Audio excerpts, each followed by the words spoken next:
Good late afternoon, everyone. Welcome to the #1 morning show on Periscope for conservative talk and news. This is an early edition of the new show called Closing Time. The reason we're on early today is because we are giving an encore presentation of the movie Trump at War. I'll be coming on for a brief minute before the movie. Welcome, everyone. Enjoy the intro.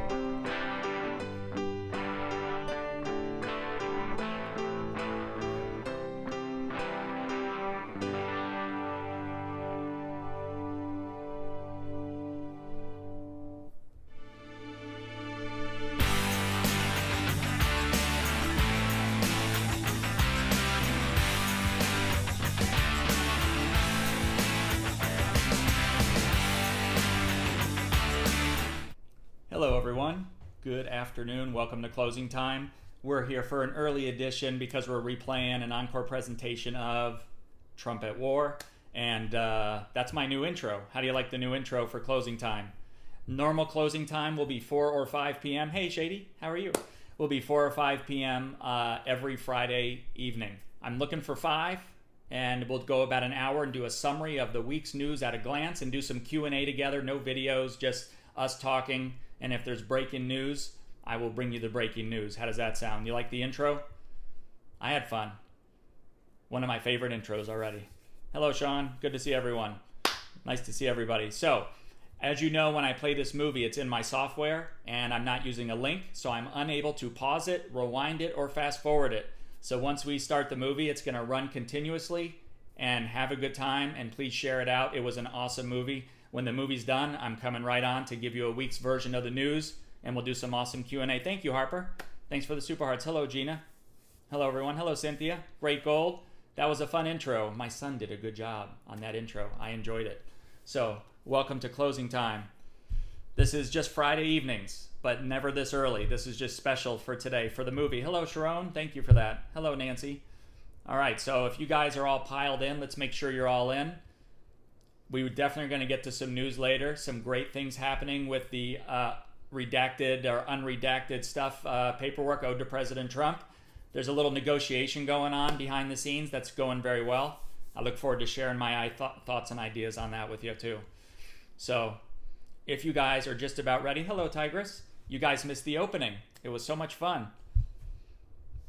If you guys are just about ready, I'm getting the movie together. Has anyone not seen the movie yet? Thank you, Cynthia. Has anyone not seen it? I've seen it twice now. I got to tell you, I'm enjoying the movie. Thank you, Judy. Anyone not seen it? Hello, Warrior Gal. All right. So this is episode 3 of Closing Time, and just a little bit early. And just 2 hours earlier than normal. That's all. So we can play the movie. So if you're not ready, I'll give you 1 more minute. You want 1 more minute? We can do 1 more minute. Hello. Thanks for coming in. What time is it? Check your watch. From Gilbert. You know I know Gilbert, AZ girl. You're right near where my brother lives. Right in Gilbert. I know where Santan is. Have a double-double for me in Santan Shopping Center. Trump at War. It says it right in the title. Trump at War. This is the encore presentation, second time. This awesome movie. It's by Steve Bannon and a great production team. You haven't seen it yet, Lynn? You're going to love the movie. Thank you for the super hearts and the hearts. Enjoy the movie. And as soon as it's over, we're going to do a 1-hour episode of Closing Time with all the news, a summary of the week's events, and my thoughts and insights on what's really going on with the information President Trump had requested in February and where it's at in the process and when it may arrive.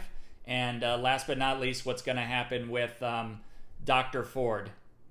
All right, my pleasure. I hope you enjoy the movie. Nice to see you too. Thank you, Luann. You know, I know 2 Luanns in here. You're the only one that's in here right now. Sharon, you're going to enjoy it. So if you guys are ready, let's get started with this. I cannot pause it. So once I hit it, we're good to go. All right, you guys ready? All right. Let me make sure I have everything set. I do. All right, here we go, everyone. We're going to start the movie. Enjoy it very much. Share this episode out when you're done. I think everyone else will enjoy it that's never seen it before. Great to hear, Judy. All right, you guys ready? All right, here we go. Hello, JC. You're going to love this movie, and I'll be on right after. Enjoy. Hello, Bruce.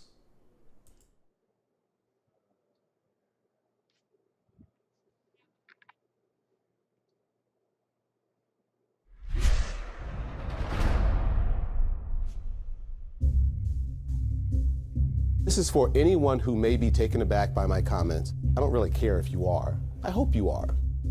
For years now, it has been, 2.5 years since he officially entered the political arena. Donald Trump, congratulations. You have made this country a land where sleaze is not just the language of politics, but the political environment itself. His supporters made excuses, continue to make excuses for him. You also might want to do some self-examination. What does it say about you that no matter what, you continue to make excuses for this man, for his vile behavior, this sort of vile behavior? Doesn't that make you just as bad, if not worse, than him? And for all of you who over the last few years have uttered that tired, lazy, uninformed, uneducated, ignorant response of calling me and others who point out racist behavior racists, you know what you can go do? Fuck Trump.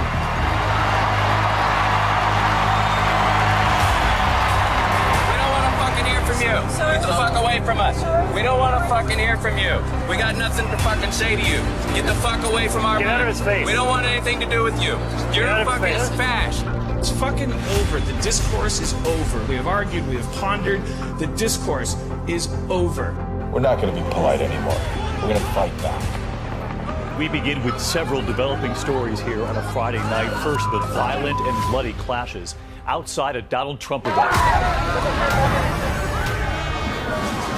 Violent scuffles ensued, all of this becoming a part of a pattern of unrest fueled by antagonism and divisive rhetoric. Kelly Burke is charged with disorderly conduct. Investigators say she was screaming obscenities at a teenage girl, all because she was wearing a T-shirt supporting President Donald Trump. You're a piece of shit, bro. You're a fucking piece of shit. Why did he get his hat taken by somebody who dislikes Donald Trump? Are you talking to the president? You ain't support shit, nigga. Just make that hat great again and burn it right in the trash. Look, nonviolence worked, and we are going to try to stop this. What we've got to do is fight in Congress, fight in the courts, fight in the streets.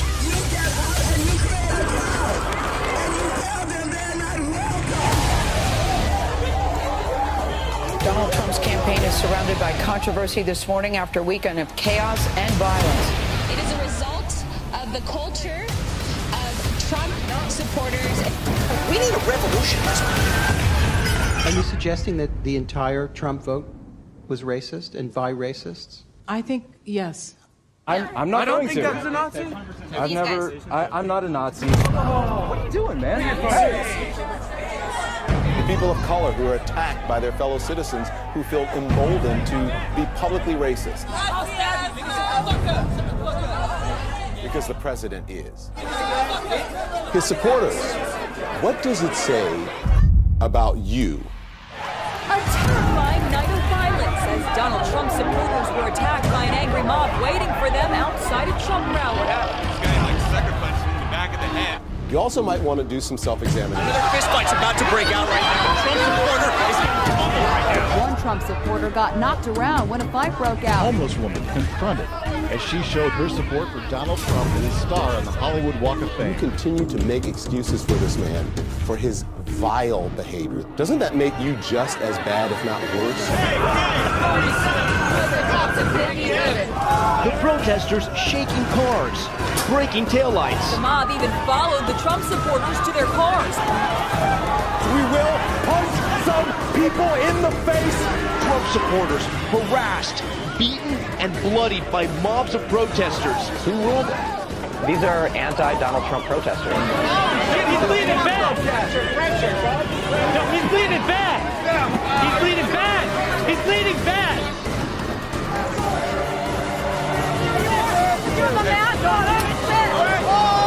Man viciously beaten, all because he voted for Donald Trump. Oh shit, he's bleeding. Yo.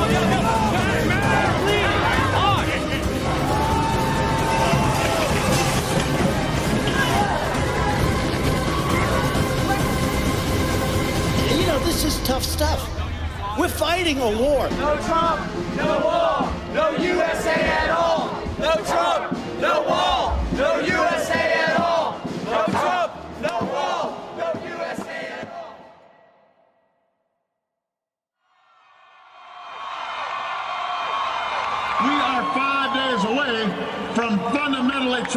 transforming the United States of America.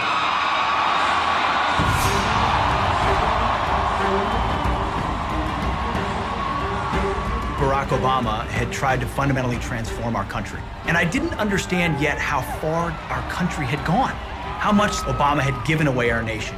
Taking a look at the labor force participation rate, it's the lowest it's been in decades and has been on a steady decline during the Obama presidency. Where the country was before Trump got into this race it was a dismal economy. We're still living on the Obama economy, and we're in the worst shape we've been at in the entire post-World War II period. Unemployment was high, people were downtrodden, people were disappointed, and we became the laughing stock of the foreign policy world because we had an American president who was an apologist for leading the greatest country in the world. And what we saw was this president go overseas and start bowing to foreign leaders and being apologetic for having the greatest superpower the world has ever seen. What we needed was not a litigator, we needed a fighter. We needed someone that understood this is a cultural war, that the left wants to undo our country. They want to take down America. No Trump, no wall, no USA at all. No Trump, no wall, no USA at all. No Trump, no wall, no USA at all. No Trump, no wall, no USA at all. Donald Trump said, "Not on my watch." Now is the time to fight, and Donald Trump was the man to do it.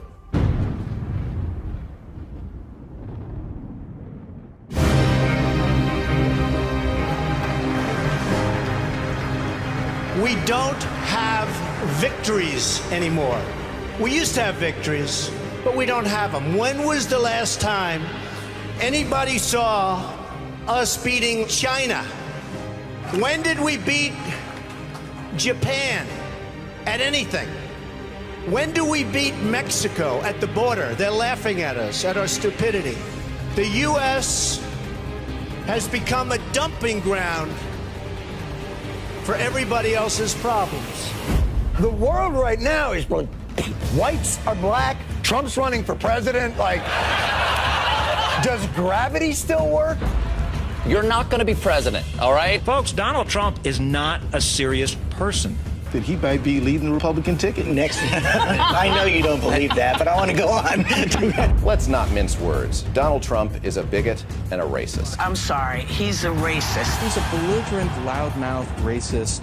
There is zero chance we'll be seeing you being sworn in on the Capitol steps with your hand on a giant golden Bible.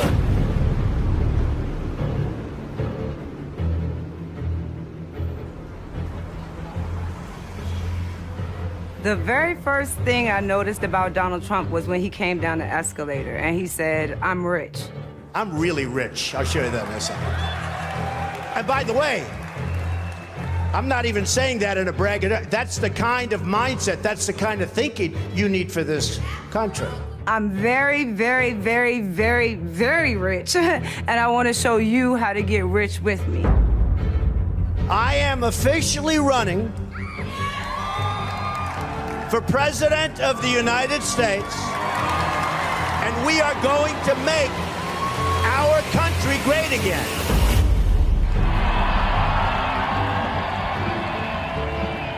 So this began as 500 people in a ballroom in Phoenix. And the hotel called us up. And they said, "Please don't do it here. We're going to be swamped. It's going to destroy the building." And we will make America great again. It's been amazing. And outside, sadly, we have thousands of people that can't get in. So you know real estate. You know real estate. We're going to do it. I love you all. Thank you very much, everybody. Thank you. I love you. Thank you. We're going to do it. I think in the primaries, the candidates that were fielded by the Republican Party, it was the best group of candidates that I've ever seen run for the Republican nomination. And it's one that Trump was able to dispense with very quickly and I think very easily. And that's because he connected to voters in a way that they didn't. I was told by everybody, do not go to Iowa. You could never finish even in the top 10. And I said, but I have friends in Iowa. I know a lot of people in Iowa. I think they'll really like me. Let's give it a shot. They said, don't do it. I said, I have to do it. And we finished second. And I want to tell you something. I'm just honored. I'm really honored. And there's a reason his support collapsed in the final days. You look at all the entrance polls, people decided the last week, last 2 days, last day. They went to Rubio and Cruz. Donald Trump is the here today, gone tomorrow candidate for president. Fox News can now project that Donald Trump will win the Republican presidential primary. Because as entertaining as Donald Trump is a liar. And which Republican candidate has the best chance of winning the general election? Of the declared ones, right now, Donald Trump. Donald Trump, the billionaire real estate magnate, will win the South Carolina Republican primary. There's not going to be a President Donald Trump. CBS News is projecting that Donald Trump is the winner in the state of Florida. So here you have two sides within the same party battling over who's going to be right when this is all over. Your words were, among Hispanics generally, Trump polls only slightly better than cancer. Well, I mean, at least it's slightly better, right? Trump claimed big wins in the South, a 22-point margin in Alabama, 14-point victories in Tennessee and Georgia, with tighter wins in Arkansas and Virginia. The RNC has booted National Review from co-sponsoring the Republican debate next month. This after the conservative magazine assembled a group of prominent pundits with a single goal: stopping Donald Trump. Donald Trump will never be elected president of the United States. He is not a typical politician. Fans were flooding Trump events, turning out in record numbers. People there were groupies. They would go to 7, 10, 15, 30 rallies. They'd travel around the country to see him. They would wait in line for 8, 9, 10 hours in the rain, in the snow. This evening, his last opponent dropped out. Trump is the Republican Party's presumptive nominee for president. Donald Trump is, in fact, the party's presumptive nominee. And I could not be more proud tonight to present to you and to all of America my father and our next president, Donald J. Trump. Our convention occurs at a moment of crisis for our nation. The attacks on our police and the terrorism of our cities threaten our very way of life. Any politician who does not grasp this danger is not fit to lead our country.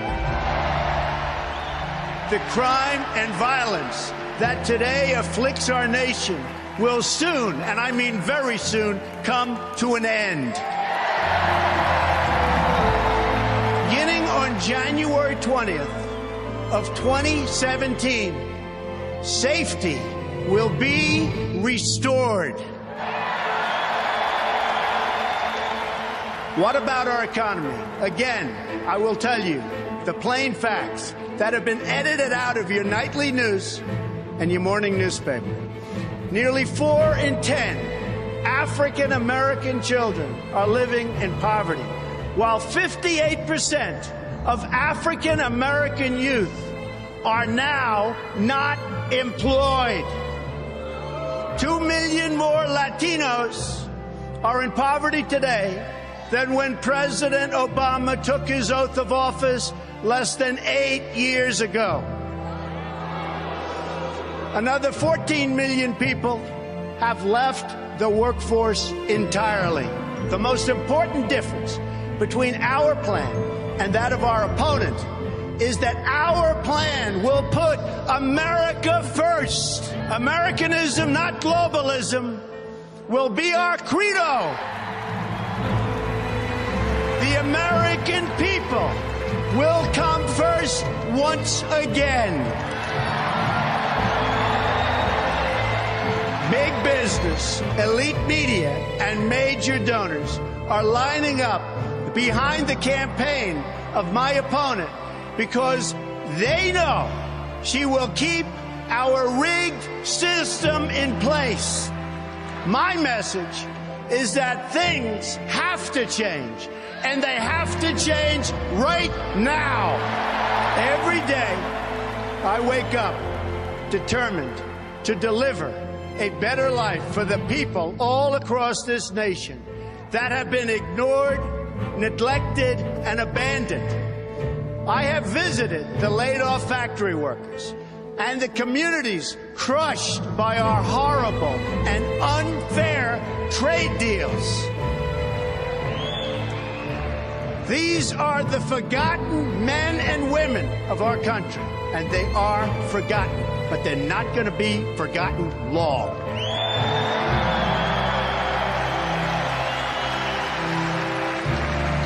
These are people who work hard, but no longer have a voice. I am your voice. Unlike the massive crowd at the Trump rally, only 600 people showed up for Hillary Clinton's rally last night in Iowa. I knew things were changing because I would see the rallies in Ohio and Michigan and Pennsylvania. It's supposed to be a blue wall. I thought Donald Trump was one of the first politicians in a while who looked at voters and saw them as real people in concrete situations, people with real everyday problems, and who saw them as his fellow Americans. He kind of looked at them as part of a national family. That's Donald Trump reminding the people of where it used to be a better country, where we had manufacturing, where guys who worked in steel mills and coal plants were heroes of our country. And now under the Obama years, those jobs were decimated. And he promised to bring those manufacturing jobs back because middle America had been left behind. Today, on a very complicated and very difficult subject, you will get the truth. The fundamental problem with the immigration system in our country is that it serves the needs of wealthy donors, political activists, and powerful politicians. Let me tell you who it does not serve. It does not serve you, the American people. Doesn't serve you. Illegal immigration costs our country more than $113 billion a year. Most illegal immigrants are lower-skilled workers with less education who compete directly against vulnerable American workers. Only the out-of-touch media elites think the biggest problem facing American society today is that there are 11 million illegal immigrants who don't have legal status. To all the politicians, donors, and special interests, hear these words from me and all of you today. There is only one core issue in the immigration debate, and that issue is the well-being of the American people. Build the wall. Build the wall. They will.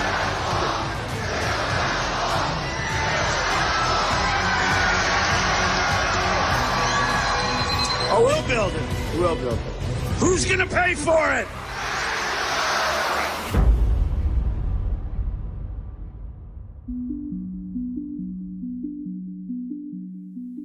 You can put half of Trump's supporters into what I call the basket of deplorables.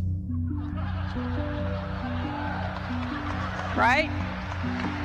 The racist, sexist, homophobic, xenophobic, Islamophobic, you name it. When Hillary Clinton called our voters and our supporters deplorable, I think it helped change the dynamics of the entire race. So what does she get out of criticizing a quarter of the country, presumably some of whom she'd love to have vote for her?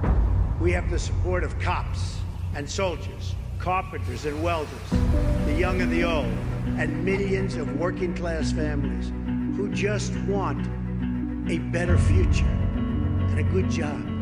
These were the people Hillary Clinton so viciously demonized. These were among the countless Americans that Hillary Clinton called deplorable. What Hillary Clinton has done here is she's created a community. Our next guests are Trump supporters who are embracing the deplorable label. We wanted to show everybody that we're not deplorable. We're normal, middle-class women. We don't win, we lose.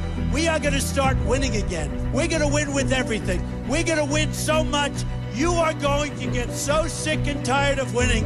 I say this kiddingly, but I love saying it. You are going to get so tired of winning.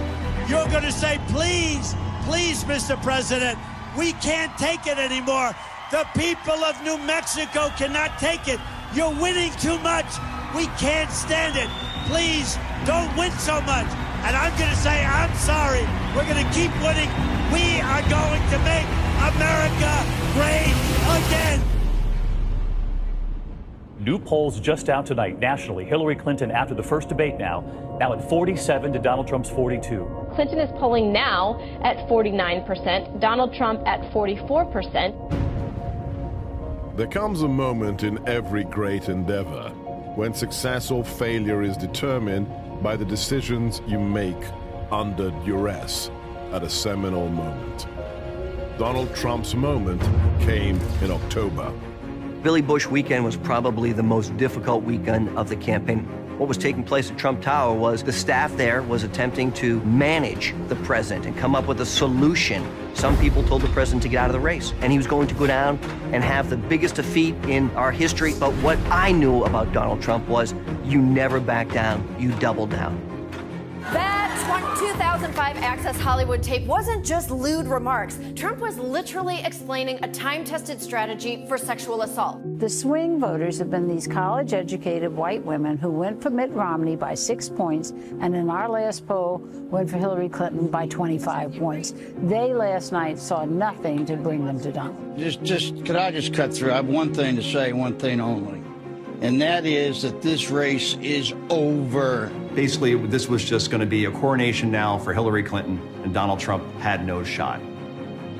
An estimated 20,000 people turned out last night at a football stadium in Mobile, Alabama.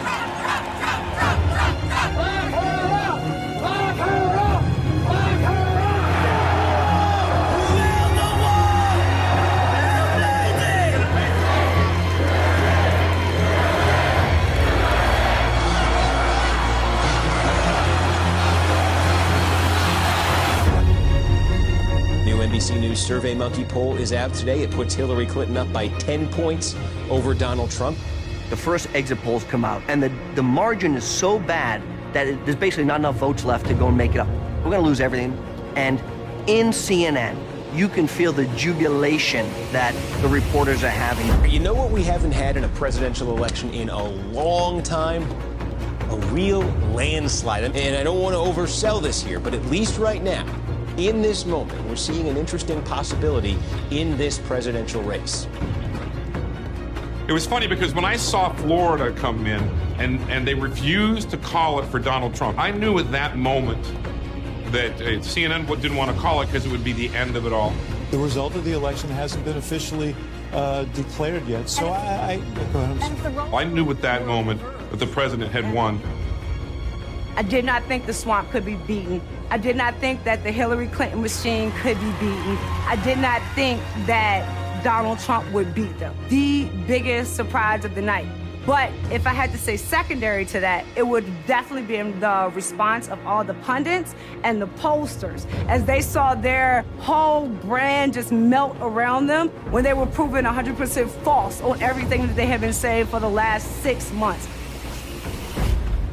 And all of a sudden, by 10:30 at night, I know Trump's going to be the president-elect of the United States. And I've got to go back on CNN. And it was an amazing feeling. You've won, so act like you've won. I think Donald Trump is going to go on tonight. I think he's waiting for Hillary Clinton to call him and concede this race. And then he's going to make a very gracious speech which says, I want to be the president of the entire United States. I want to bring everyone together. I don't think it's outrageous for him. No candidate in modern American politics has ever run a wire-to-wire first-place campaign. We went in first place, and we never looked back. We are going to make this decision now. The Fox News decision desk has called Pennsylvania for Donald Trump. This means that Donald Trump will be the 45th president of the United States.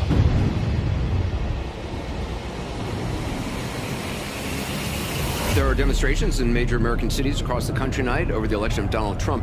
Tens of thousands marched in streets across the United States on Saturday. Protests held in big cities such as Los Angeles, New York, and Chicago, but in Portland Saturday night, it turned violent.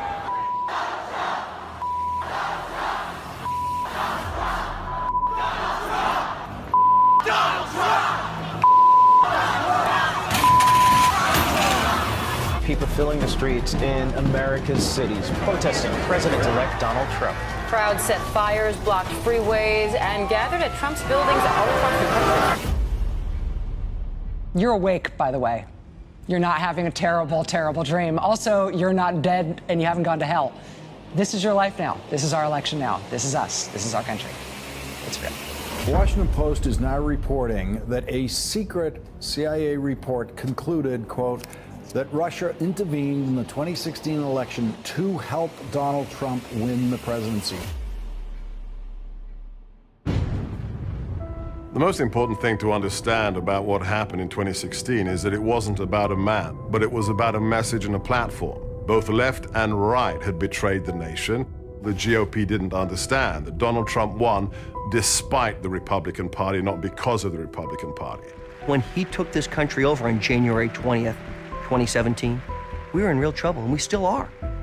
I attended the inauguration with my wife, was going to become a citizen just a month later. She had never heard a politician speak like this, and she mentioned that this is going to be a presidency like we'd never seen before. And when you listen to that inauguration speech, you understood that he was getting ready for battle. We will reinforce old alliances and form new ones and unite the civilized world against radical Islamic terrorism, which we will eradicate completely from the face of the earth. And after that speech, we got a preview of exactly what the media was going to do in terms of coverage of Donald Trump, in calling it dark, in evoking Nazism, in saying all the most horrible things that you can say about an inauguration speech. When he said today, America first, it was not just the racial, I shouldn't say racial, the Hitlerian background to it. This American carnage stops right here and stops right now. The media can't resist. Why can they always not resist comparing folks to Nazi Germany or Hitler? From this day forward, it's going to be only America first. America first. We want to hear that message of America first. However, it carries with it overtones from the 1930s when an anti-Semitic movement saying we don't want to get involved in Europe's war. It's the Jews' fault in Germany. The words themselves carry very ugly echoes in our history. Finally, we must think big and dream even bigger. In America, we understand that a nation is only living as long as it is striving. We will no longer accept politicians who are all talk and no action, constantly complaining, but never doing anything about it. The time for empty talk is over. Now arrives the hour of action.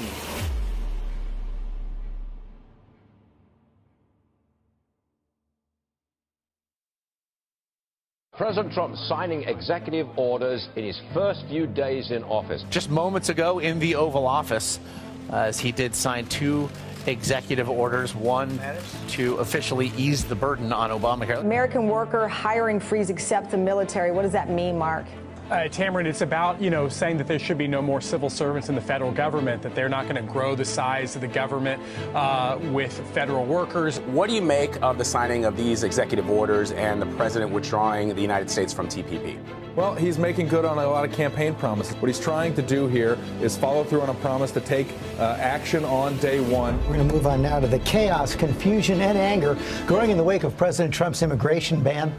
Overnight outrage from coast to coast. This is not about religion. This is about terror and keeping our country safe. There are over 40 different countries worldwide that are majority Muslim that are not affected by this order. What we did was we focused on, instead of religion, danger. The areas of the world that create danger for us. Besides the opposition media, now that Donald Trump holds the most powerful seat in the world, he is faced with opposition from all sides. The Democrats, never-Trumpers inside his own party, and the so-called deep state. You know, people call it the deep state or the administrative state or the entrenched political class. These are the people who are making millions off the political system of the United States. Washington is a swamp, and it's filled with people, Republicans and Democrats, who don't have the country's best interests in mind. And these are the people who oppose Donald Trump.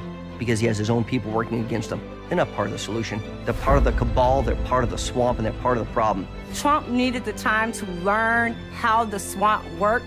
All of us want the swamp drained, but you cannot drain a swamp without actually knowing how it works first. And that's the same thing with progressivism. You can't pull it out by its root if you don't understand how it got there in the first place. The Democrats are suffering from a massive identity crisis and haven't been able to get their hands around the fact that they lost to Donald Trump, which has created a political vacuum in this country that the mainstream media has jumped in to fill. And they just can't get over the fact that they lost. So right after the election's over with, we start getting all these stories about Russian collusion.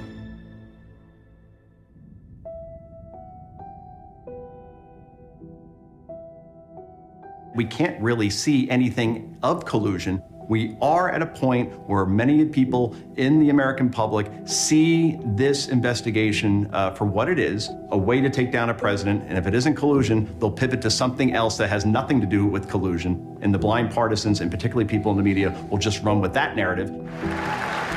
They have phony witch hunts going against me. They have everything going. And you know what? All we do is win, win, win. I don't think the people of the United States wanted an investigation. I think this was an investigation brought on by a conspiracy of people within the entrenched political class in Washington to get rid of Donald Trump. Now that I've been through my own sit-down with the Mueller team, it becomes very obvious to me that this isn't about Russia collusion. It's about getting Donald Trump. Despite the media's desire to hype the Russian collusion narrative, Donald Trump has kept his focus and has managed to secure a number of important victories in less than 2 years.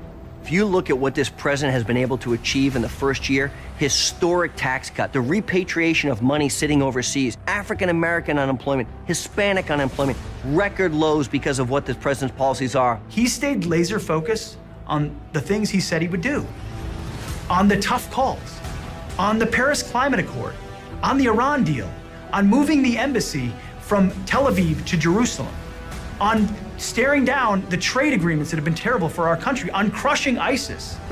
People didn't understand the importance of small business in this country. For 30 some odd years, nobody had really addressed the needs of these small business owners. Here we had an opportunity to make that change, and these small business owners needed that help to be able to actually make a change for their own businesses as well. Since the election, we have created 2.4 million new jobs. And something I'm very proud of, African-American unemployment stands at the lowest rate ever recorded.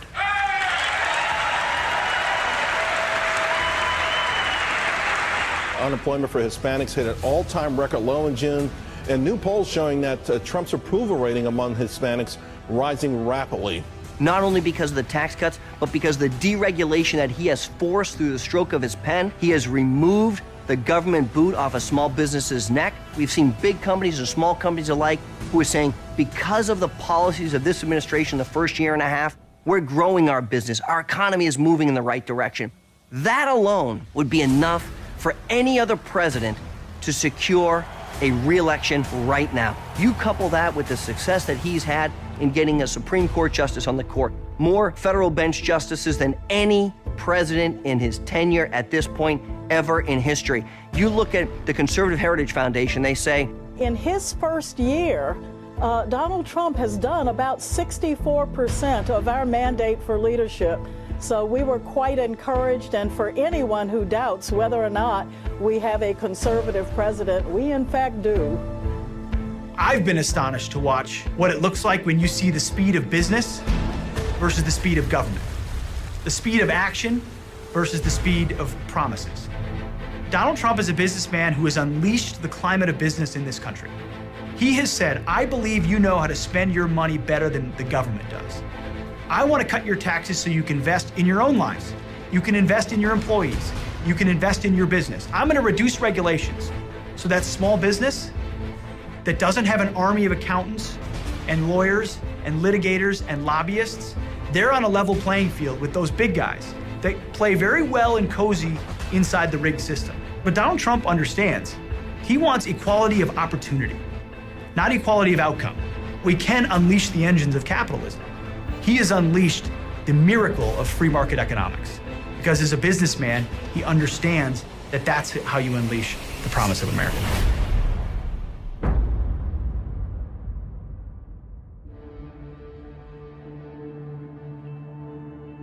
Today, I want to talk about how to grow the African-American middle class and to provide a new deal for Black America.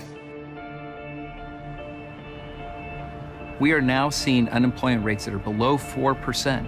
And in fact, if you even look more specifically at unemployment rates amongst Latinos and amongst blacks, it is now at historic record levels in terms of lows. This is unbelievable. This administration, frankly, has done more for the Hispanic community, for the black community, than probably most other administrations have in the past. Well, at the beginning of the Obama years, especially within the black community, we were all excited that America had proven that it was able to get past this racist background. And we were excited about being able to elect the first black president. We thought for sure he would do things specifically to help the intrinsic and intransigent problems within the black community, the high unemployment rate, the black-on-black crime. Shooting violence has gotten so bad in Chicago that gunfights are breaking out now at existing crime scenes. And even with police in close proximity. You got shots fired over here. And then as he got settled into office, the cloud of disappointment began to settle in within the black community. Members of the Black Caucus could not get a meeting with the first black president, never addressed the black unemployment rate, and that's when the bottom fell out of our support for President Obama. And one of the things, though, unfortunately, under the Obama administration, truly people believed that the American dream was dead. What the black community is looking for is a reason to change their habits. And I think that's part of the reason that President Donald Trump came onto the scene. Entrepreneurship. That's the bedrock, that's the gateway drug into the black community, is through our entrepreneurs. And if we make sure we have a vibrant entrepreneurship class within the black community, that's going to go a long ways to solving a lot of the turmoil you see in the inner cities, number one. Then number two, education. Because if you have a good education and you're optimistic and hopeful, now you go to school, get education, whether it's college or vocational, then you have a flourishing entrepreneurs class that has a job waiting for you. They need you because their businesses are growing so fast. But now what we're hearing again, that optimism is sky high. People are investing back in their businesses because they believe that the American dream is now achievable once again. That deal is grounded in 3 promises: safe communities, great education, and high-paying jobs. And the moment you reach out to them and you start taking them seriously as businessmen, you're going to see actual conservatism come into the picture, actual ideas come into the picture. I will also propose tax holidays for inner-city investment, a new tax incentive to get foreign companies to relocate in blighted American neighborhoods, and they will do that. It will be worthwhile. It's called incentive. They will do it. Uprooting progressivism and getting it out of our country so we're not on the brink of democratic socialism. I will produce, and I will get others to produce, and we know for a fact it doesn't work with the Democrats. There's a lot at stake at this moment right now. And if Donald Trump chooses capitalism and chooses that fight at this moment, I think you change the entire trajectory of this country from what progressives have done the last 100 years.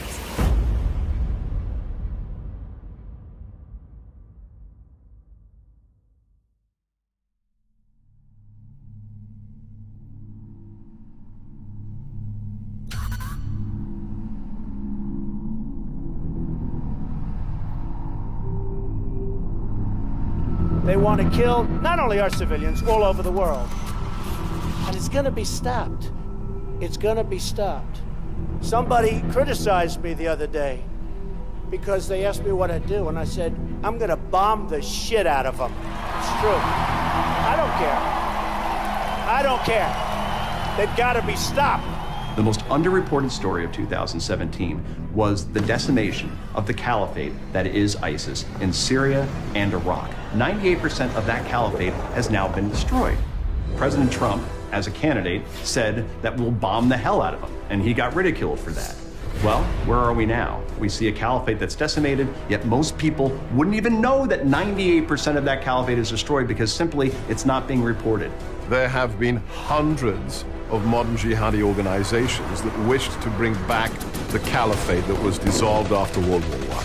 But every single one of them failed. All of them failed until a group called ISIS reestablished the caliphate.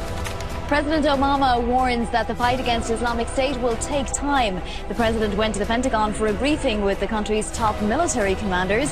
He called the fight against Islamic State a generational struggle. This will not be quick. This is a long-term campaign.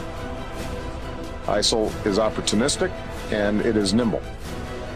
In many places in Syria and Iraq, including urban areas, it's dug in among innocent civilian populations. It will take time to root them out. Meaning your children, my grandchildren, would have to fight these jihadis decades from now. Donald J. Trump and his administration, with the focus on the physical caliphate, compressed Obama's generational war into the span of 4 months until the caliphate was no more.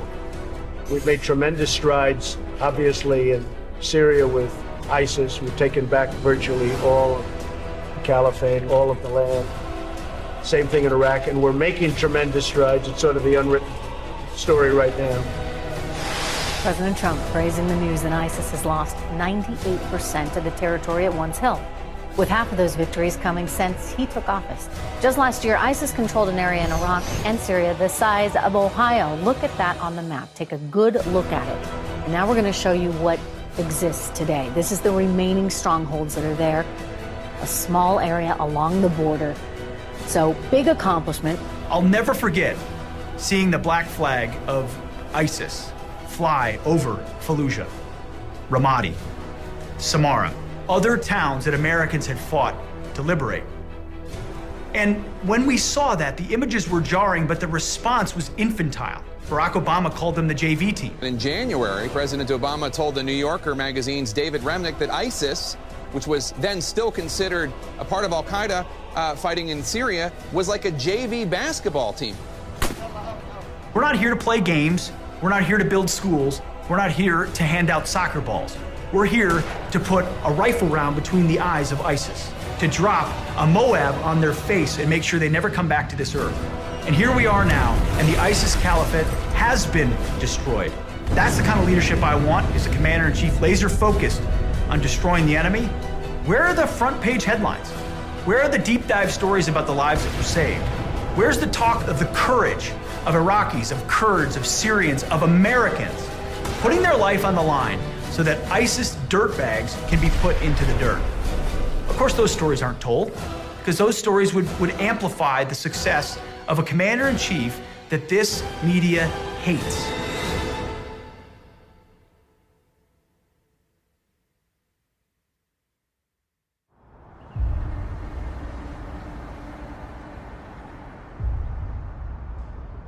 The Iranian regime is the leading state sponsor of terror. It exports dangerous missiles, fuels conflicts across the Middle East, and supports terrorist proxies and militias such as Hezbollah, Hamas, the Taliban, and Al-Qaeda.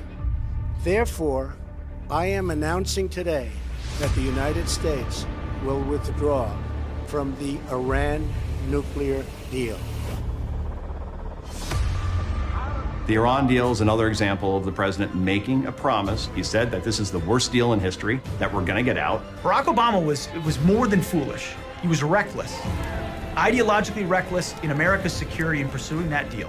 They were foolish enough to think that if we gave the Iranians billions of dollars of pallets of cash, the Ayatollahs over there, the radical Islamists, would give up their nuclear weapons, stop their ambitions to chant death to America and wipe Israel off the map. Except everything we've seen since we signed that horrific deal is they've only funded their military operations more. They've only exported more Islamic terrorism in the region. They've only sought to expand their influence, undermine America, and undermine Israel in the process. And thank God, we have a president who stepped up and said, that's not a deal worth making, let alone a deal worth keeping. America will not be held hostage to nuclear blackmail. We will not allow American cities to be threatened with destruction. And we will not allow a regime that chants death to America to gain access to the most deadly weapons on earth. Today's action sends a critical message. The United States no longer makes empty threats.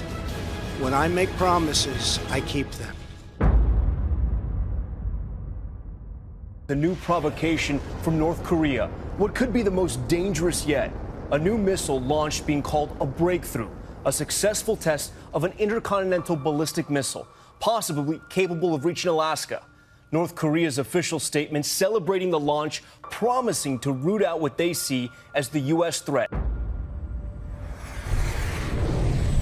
If you remember August of 2017, we were on the verge of World War III. North Korea was lobbing missiles over Japan, was threatening Guam, had nuclear capabilities, and the president said that Kim Jong-un and the North Korean people will be met with a fire and fury like the world has never seen. The United States has great strength and patience, but if it is forced to defend itself or its allies, we will have no choice but to totally destroy North Korea. The media was apocalyptic, said you can't speak to North Korean leaders like that. You can't use that sort of language. You're going to get us into a war. And instead, it was a language, it turns out, that Kim Jong-un actually understood. And he began to acquiesce, and he began to stop testing missiles. North Korea will not find security and respect through threats and illegal weapons. We will work with our friends and allies to stand up to this behavior, and we will redouble our efforts toward a more robust international non-proliferation regime that all countries have responsibilities to meet. They accelerated toward a nuclear bomb under the Obama administration because they saw it as their opportunity. Ironically, that's the number one issue Barack Obama said he was handing to Donald Trump to solve on the world stage. And what has President Trump done? He's forged a path to solve it. But he didn't play by the consensus games of Washington, D.C. Never once did intelligentsia crowd say, you know what you should do? You should tell Kim Jong-un fire and fury is coming his way. You should tell Kim Jong-un he's going to get a bloody nose if he tries it again. You should ramp up troop deployments, ramp up military exercises, maximize the pressure, utilize China to put pressure on North Korea. And here we are. We're getting actual action on the Korean Peninsula. And now we have all sides talking, and people are talking about Donald Trump, of all people, winning a Nobel Peace Prize. Republican Congressman Luke Messer launching an effort to nominate President Trump for a Nobel Peace Prize. That could end up being his legacy. That could end up being his biggest accomplishment as president if he is actually able to denuclearize the Korean Peninsula.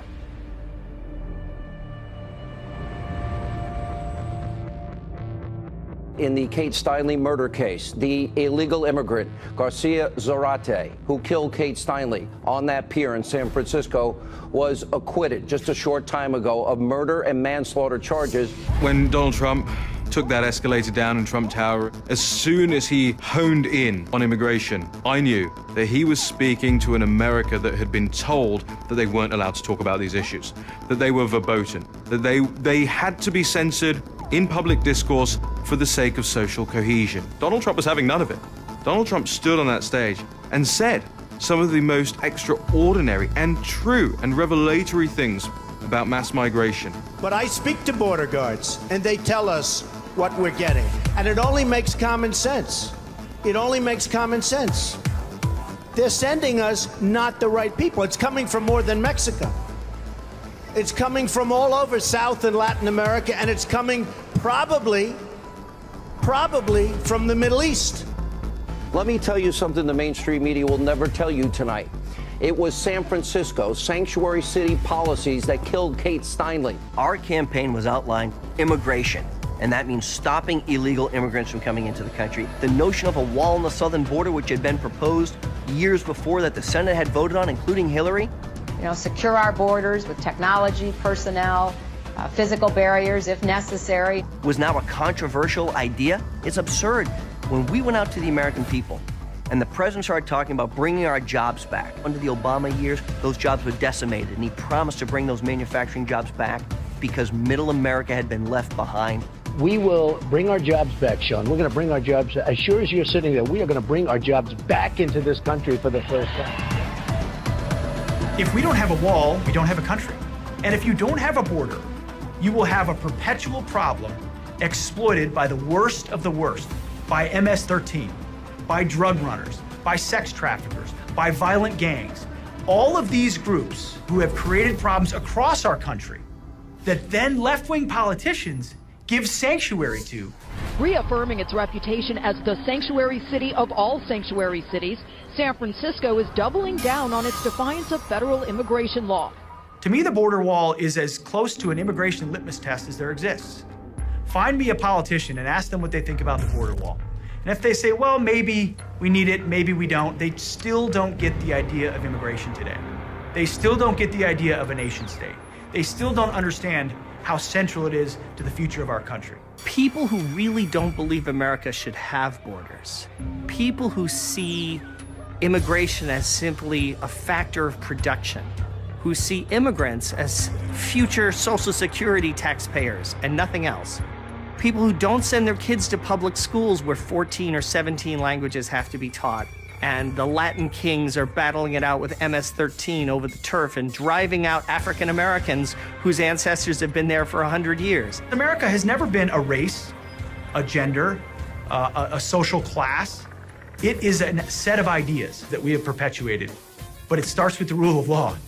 Without the rule of law, everything else falls apart. Without the rule of law starting on our border, we don't have a country. When I talk with a lot of my friends in the Congressional Black Caucus privately, I chastise them. How can you be black and you're supporting amnesty for those in the country illegally, when then at the same time you complain about the high unemployment rate in the black community? So your solution is to bring in cheap labor? Really? The black folks I talk to do not support amnesty for illegal. Even most of the black liberal Democratic staffers I know and talk to, privately, they don't agree with it, but they are terrified to go public and say they disagree with it. Why pay an American engineer $150,000 a year when you can import them and pay them $80,000 a year? We need to get back to putting Americans first and not worry about trying to be president of the world, which we had 8 years of that. Now we have a president that's singularly focused on, if it's good for America, then it's good for the world. That's a total paradigm shift. What President Trump is doing with this issue of illegal immigration is resonating in the black community. What we have to do is do a better job of giving these people a microphone to talk about how they feel about that issue.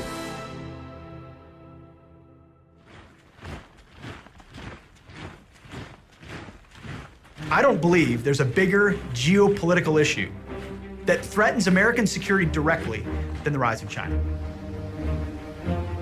America is the most powerful nation the world has ever seen, on every metric.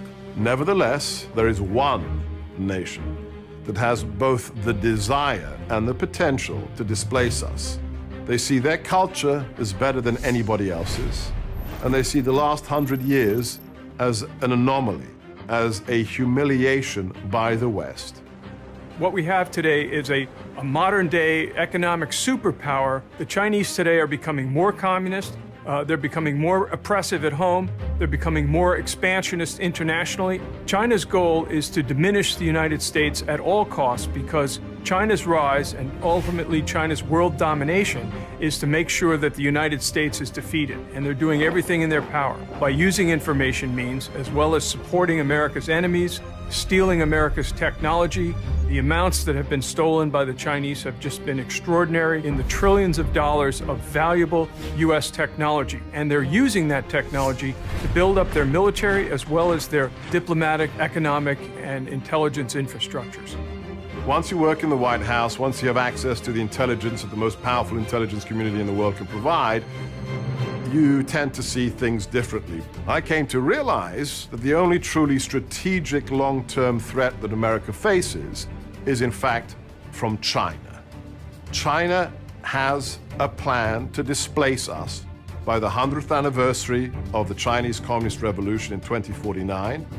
2049 is 100th anniversary of Chinese People's Republic of China. In the 2021, they want territory integrity, which means they want Taiwan, they want South China Sea. And then in 2049, they want to overtake the United States. The flashpoints between the United States and China are clearly in the Pacific. The South China Sea, which sees $5 trillion in trade annually, has been militarized and literally taken over by the Chinese in a covert operation to build small islets throughout the sea and begin militarizing them with missiles. Any of these three flashpoints could erupt into a regional conflict unless the United States takes major action to push back against this Chinese hegemonism. Mr. Xi, for years, he was a very cautious guy. He understood how to climb up in China. To climb up in the communist ladder, you have to be harmless. People are not afraid of you. You're not in anybody's way. But when he got to power, now he's showing his true color. We see him using Mao's language. We see him raise issues like what Mao raised. Xi Jinping comes from a veteran family.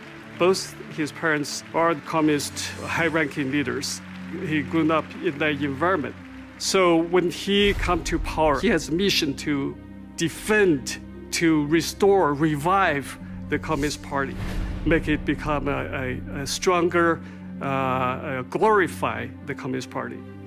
China is definitely a totalitarian regime because it's control everything. China is control everybody's thinking, everybody's social behavior, and everybody's speech, and not a single regime in the history can have such a total control over its people. The totalitarian machine, the whole country is a police state. They have developed a strategy, the One Belt, One Road strategy, and they've developed a doctrine called unrestricted warfare to undermine us in indirect ways, specifically economic warfare and political warfare, and the development of military technologies that leapfrog over conventional military technology development. It's actually a stalking horse for the Chinese ideology of Chinese communism, socialism with Chinese characteristics. They're building up countries around the world, and with that comes the Chinese economic model as well as the Chinese authoritarian and communist system. And the United States, again, is at a loss to try and counter this.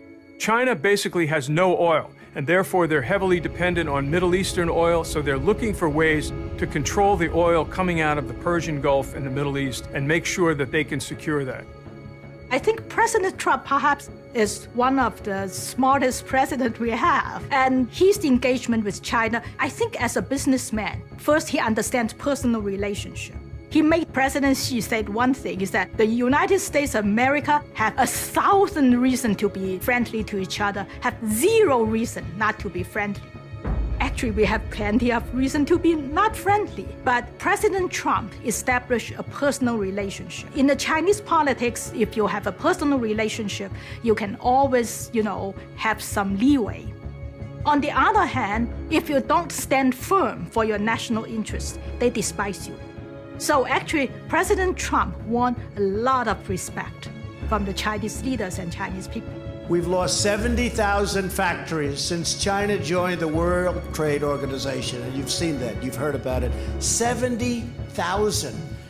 The World Trade Organization, another one of our disasters. But this election, the American people voted to end the theft of American prosperity. They voted to bring back their jobs and to bring back their dreams into our country. That's why I'm here today. In just a few moments, I will be signing a Buy American and Hire American executive order. You haven't heard about that in a long time in this country. With this action, we are sending a powerful signal to the world We're going to defend our workers, protect our jobs, and finally put America first. Donald Trump was one of the first politicians to recognize the threat from China. He broke with the business community and that he wasn't going to go along with business as usual by ignoring China's aggression in the South China Sea and other areas, ignoring China's human rights abuses. Donald Trump has made a sea change in the U.S. approach to China. He's made China the top threat, along with Russia. He has made protecting American economic security one of the highest priorities. Again, this trade and interaction in the past was based on the false notion that trading with China would have a moderating influence on its behavior, and President Trump was the first to recognize that this has totally failed and that a much tougher approach is needed. We're going to be fulfilling another campaign promise by taking firm steps to ensure that we protect the intellectual property of American companies and, very importantly, of American workers. No, mark my words, if the 21st century is not an American century, the 21st century will not be a free century. And I'll tell you this, the Chinese, the communists, believe the future is theirs, that their economy and its central planning is the future, that their military will eventually overtake America's, and they do not believe that our will is strong enough to confront them. They believe America is a declining power, that free peoples and capitalism inevitably implodes, and that central planning and dictatorship and communism is the way of the people. If we do not stare down China, not just on trade, but on their military ambitions, the 21st century could be a Chinese century, and that means it sure is not a free one.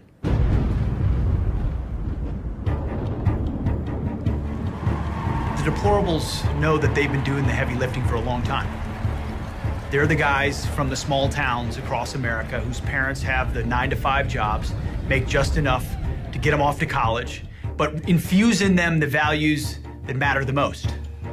Love your country, be willing to fight for things greater than yourself, earn a paycheck because there's dignity in work, and raise a family that perpetuates that into the next generation that loves America. So the deplorables said, the way I give to my country is to give the way the previous generation did. In November, we have so much actually at stake, so much to lose. The Democrats, they actually are saying, vote for us and we will raise your taxes. What can you do but raise taxes? You're used to hearing the Democrats say, vote for us, we'll give you free stuff here and free stuff there. Our small business owners right now, their optimism is sky high because they believe that these are the tax cuts that they're going to be facing in the future. But I'll tell you now that we're hearing a little bit of concern now because they're asking the question, what happens if they go away? You raised the issue of taxes. Trump raised that issue. Let's talk about it. What's too high for the top personal rate? It's not about a number. That's what negotiations are all about. What rate? Yes, we are going to end these. We'll come up with that rate, but it'll be a damn lot higher than it is right now. This is Armageddon. Is 50% obviously too high? Look, there was a time in a very prosperous America where the top marginal rate was well above 50%. Previously, you'd been asked if a 90% marginal rate is certainly too high, and you said no. So how high are you willing to go? Not one Democrat voted to cut taxes. Not one. And just as I promised the American people from this podium 11 months ago, we enacted the biggest tax cuts and reforms in American history. The November 2018 elections are absolutely critical to see this president's agenda continue to move forward.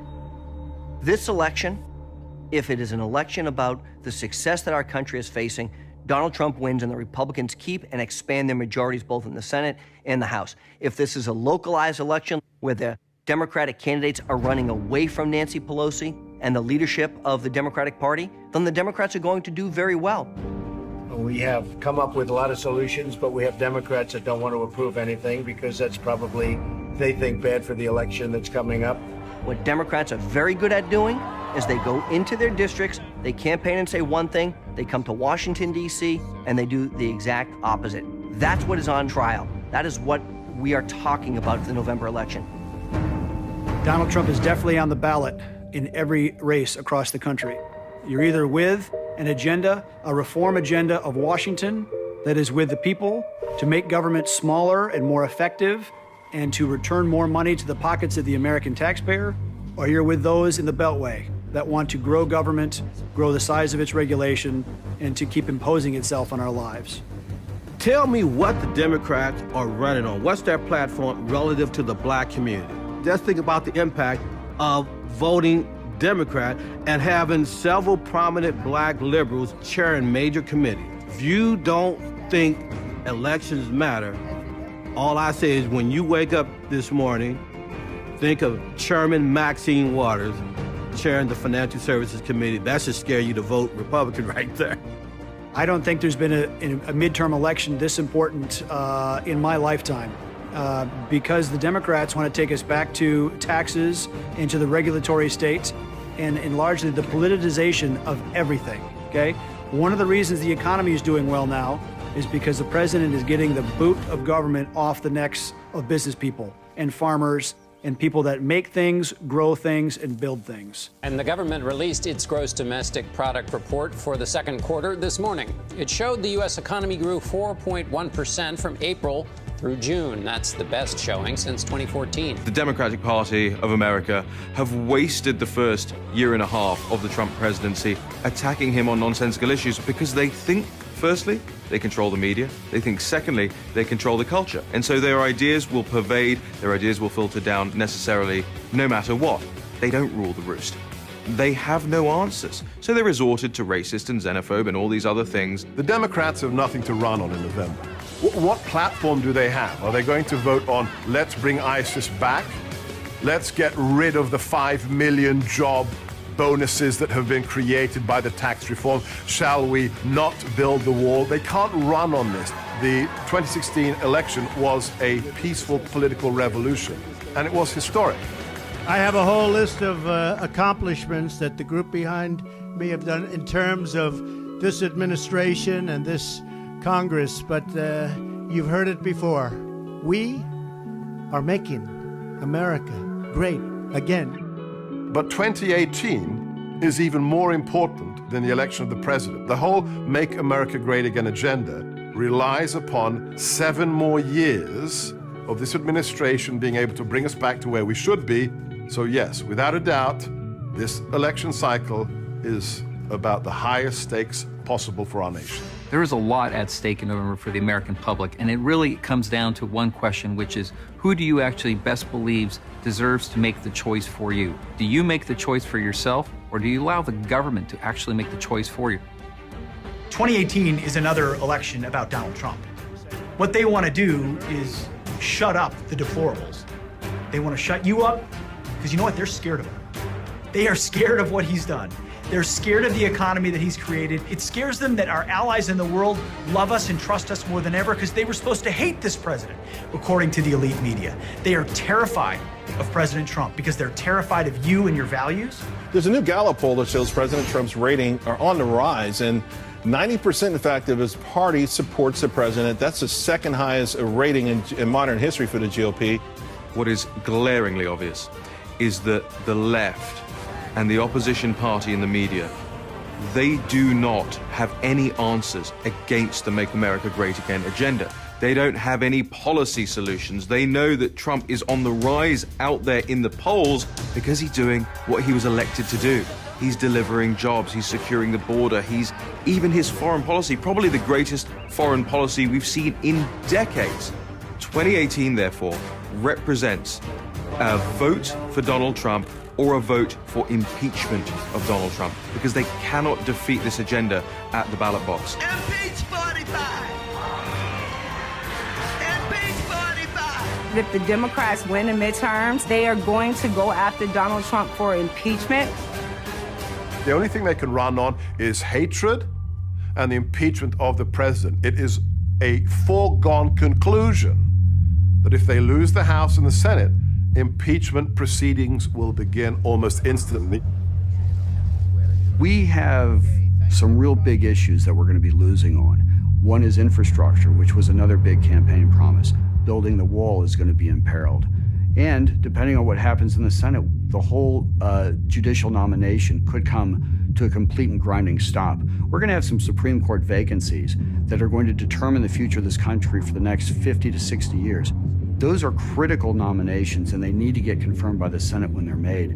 And if we lose, If the Democrats take the Senate as well, we're going to lose all those judicial nominations. And that's why we must do everything in our power to block this appointment. Let's take a page out of Mitch McConnell's book and not have a vote on this until the midterm elections. If they take the House, we will have a divided, impotent government where nothing gets accomplished. It will be ugly and horrible, even beyond the ludicrous and dishonest impeachment hearings, which manifestly corrupt Democrats will be conducting in the full light of day, with everyone knowing that it's purely a partisan exercise. I don't respect this president. I don't trust this president. He's not working in the best interest of the American people. His motives and his actions are contemptible, and I will fight every day until he is impeached. We have to keep the House, because if you listen to Maxine Waters, she goes around saying, we will impeach him. We will impeach him. Then people said, but he hasn't done anything wrong. It's time for his agenda to be enacted fully. And we need the midterm elections to stay with the Republicans for that agenda to continue. Otherwise, you're going back to more regulation, more taxes, and more state control from an Obama-Clinton approach to government. Going out in 2018 is like going out in 2016 or going out in 2020.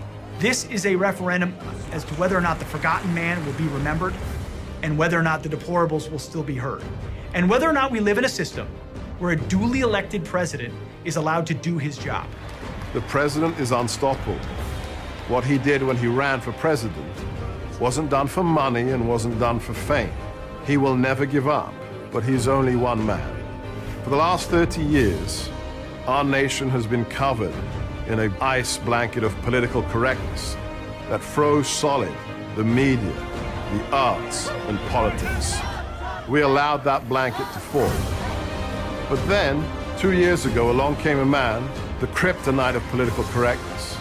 I will always put America first. And like an ice-breaking ship, he slammed into that ice and broke a pathway and freed that sea lane up. But if you understand the physics of icebreaking, when that tungsten hull rides down on that ice and breaks it free, if you don't have a flotilla of ships that comes in right behind the icebreaker, in real life what happens?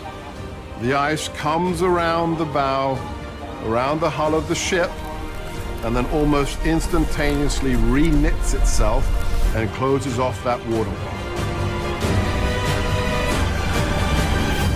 America must create the flotilla.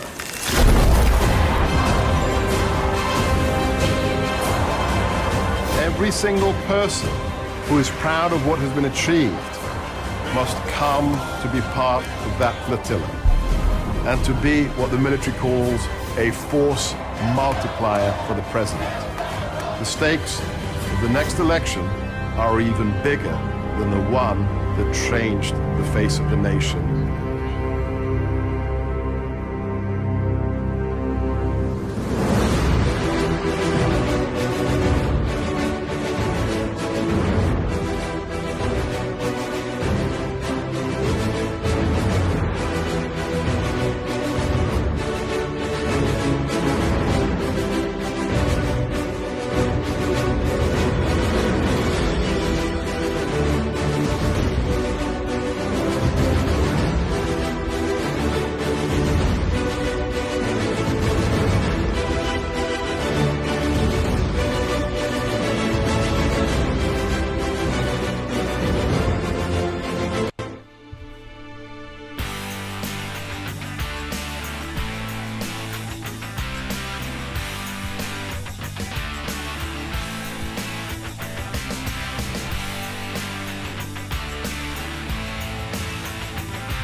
back. What an awesome movie, right? Awesome movie. Thank you all for enjoying the movie with me. Third time. I had an awesome time. I hope you did too. Nice to see everyone back on Friday afternoon.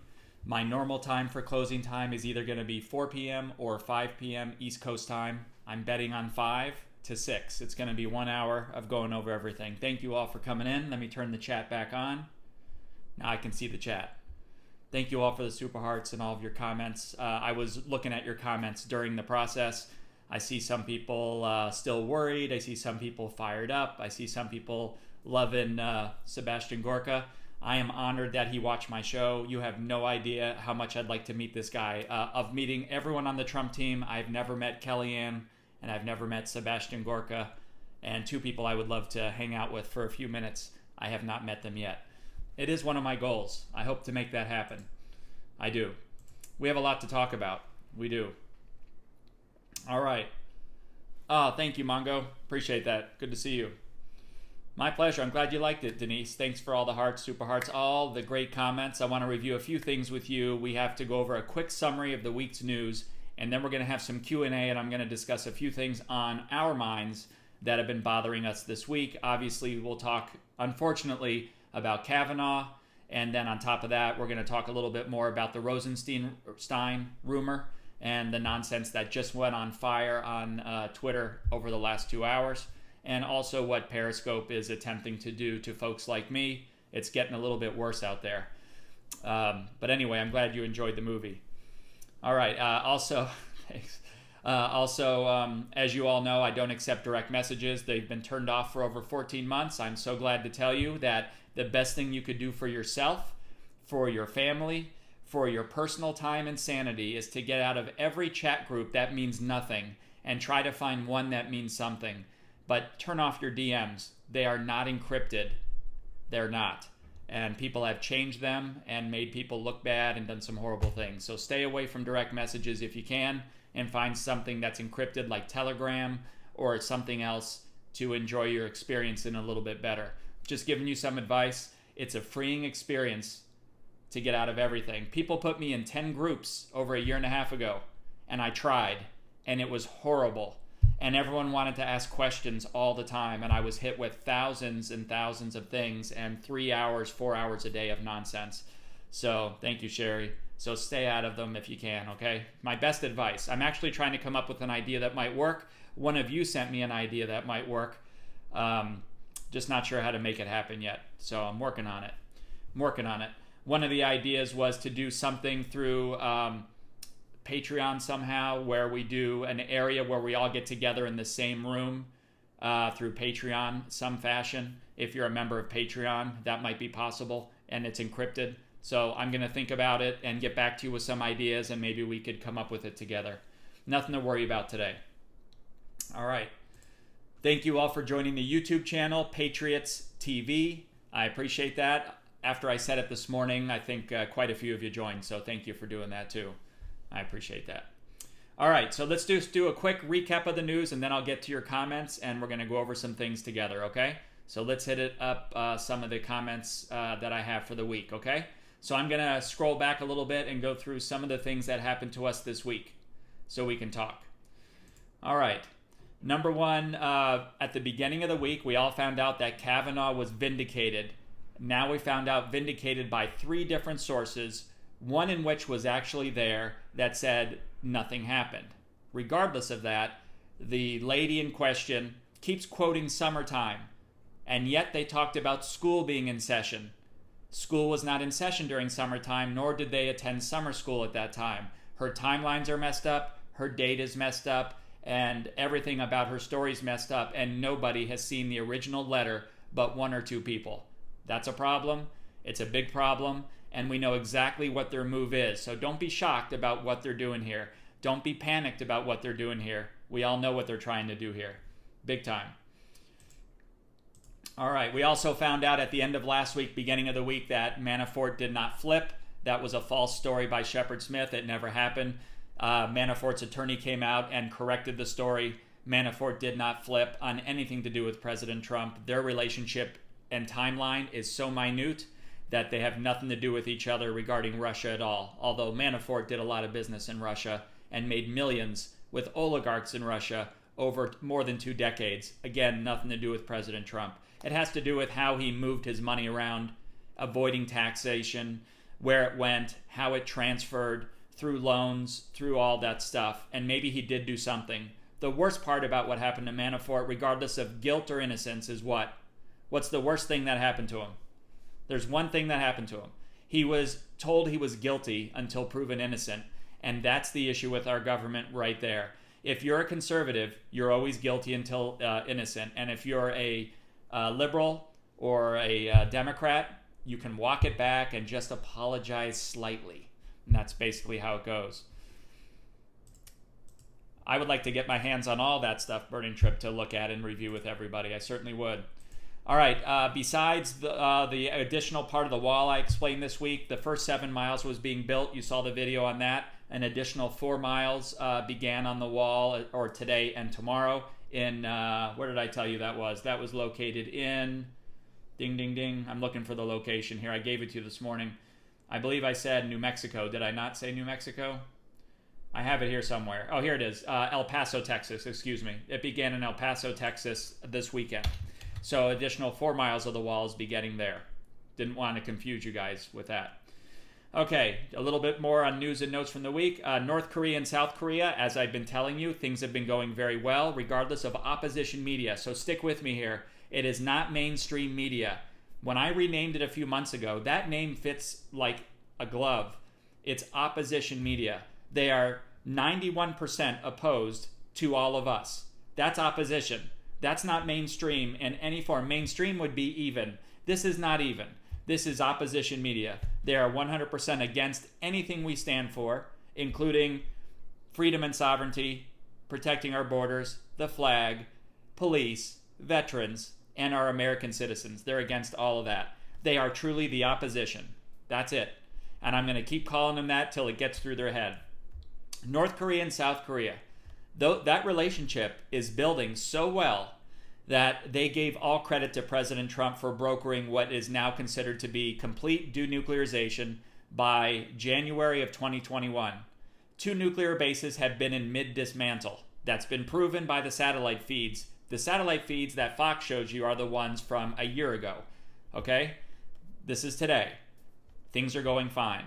They also invited our inspectors and Russia and Japan and South Korean and a couple others to be part of the process in being part of the dismantling of all things between now and January. And all they're asking for during that time between now and January is what? They're going to ask to ease on some sanctions so we can fill their bank accounts to create a 1% GDP by that year, or at least that year after. 1% GDP for North Korea equals $2.7 trillion of wealth. Kim Jong wants a piece of that wealth that he sees his cousin in South Korea getting because they're our stepchild, and we grew that stepchild over multiple decades into a powerhouse, and he wants the same opportunity with his resources and trade, and it's coming his way, and all he has to do is participate and follow the guidelines and the date-sensitive moments. The only thing hanging and holding him back is what? What's the only thing holding him back? One thing, China.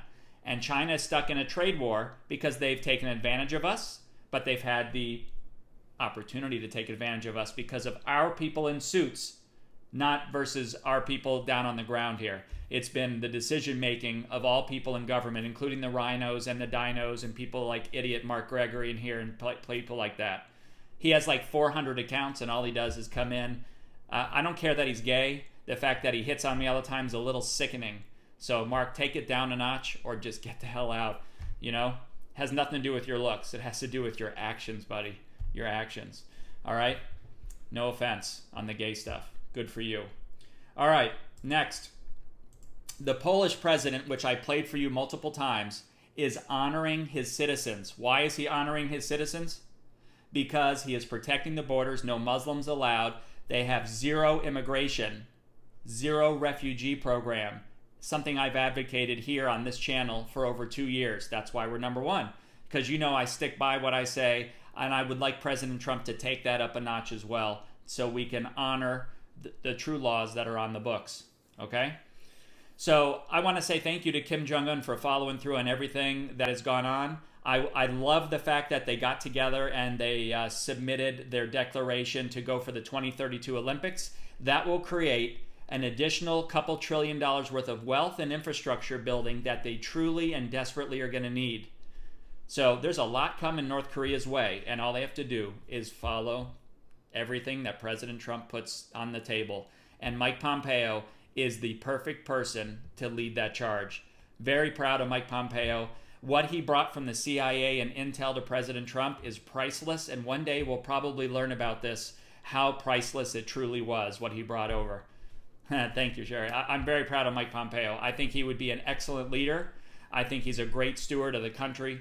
His background is beyond reproach, and I think that he's definitely a person for the job, for sure. I do. All right, let's continue. The President Trump has something called Article 2, Section 2. Do you all know what that means? Article 2, Section 2? That means President Trump can make sure that any document becomes available at any time based on his demand, command, or wishes. Not one person in our government or outside can stop that from happening. They can wish it, they could want it, they could submit a request not to do it, but nothing can happen. So you're probably wondering, why did President Trump tweet what he recently tweeted? Are you thinking about that? Why did he tweet that he sent it over to the IG to take a look at it first before he releases it? You're probably thinking, hey, Eric, good morning. I played the movie. That's why I came on early. I've been broadcasting that for the week. We did the movie just now, Eric. We just finished the movie. This is my normal time for Friday. Will be 5 p.m. on Fridays. I'll do the morning show and the afternoon show. All right. What am I missing here? I'm not catching out all the chat, but certainly we can get rid of the troll there. All right. That guy, Mark Gregory, just so you know, has roughly 40 accounts, and all he does is troll me for the last 2 years. Okay? So it's something I'm used to. I'm used to it. Hello, everyone. Good morning. I blocked him. He'll probably have another account here in just a few seconds. Okay, keep that in mind. Article 2, Section 2. The president can do what he wants when he wants. So here's the reason that I'm thinking that he did what he did. Good to see you too. This is what I think. Thank you for the super hearts. This is what I think. All right, right now we're dealing with the Kavanaugh situation, which should not be a situation. Okay? And the Democrats realize that it's too late. Kavanaugh's going to get passed through. And they want to put pressure on President Trump with these documents, potentially. Maybe President Trump contacted the IG, which is currently working on 2 major reports right now, and said to delay a little bit, go through the documents. If it reveals a source and method, please let President Trump know the source and method it reveals. But it does not reveal any people that don't need to be revealed, because we know who's in these documents. No doubt about it. Hello, Jules. No doubt about it. Thank you for reporting him. Thank you, Rita. So I think that we took enough time to see them trip and follow over themselves in trying to hide, suppress, and not release these documents so we could see their sources and methods in trying to take down a president. Let's make no mistake about what this became. This is a coup. Now, you read about coups in books, you saw coups in movies, but you've never seen a United States-style coup before. You guys did not speak the word deep state 4 or 5 years ago.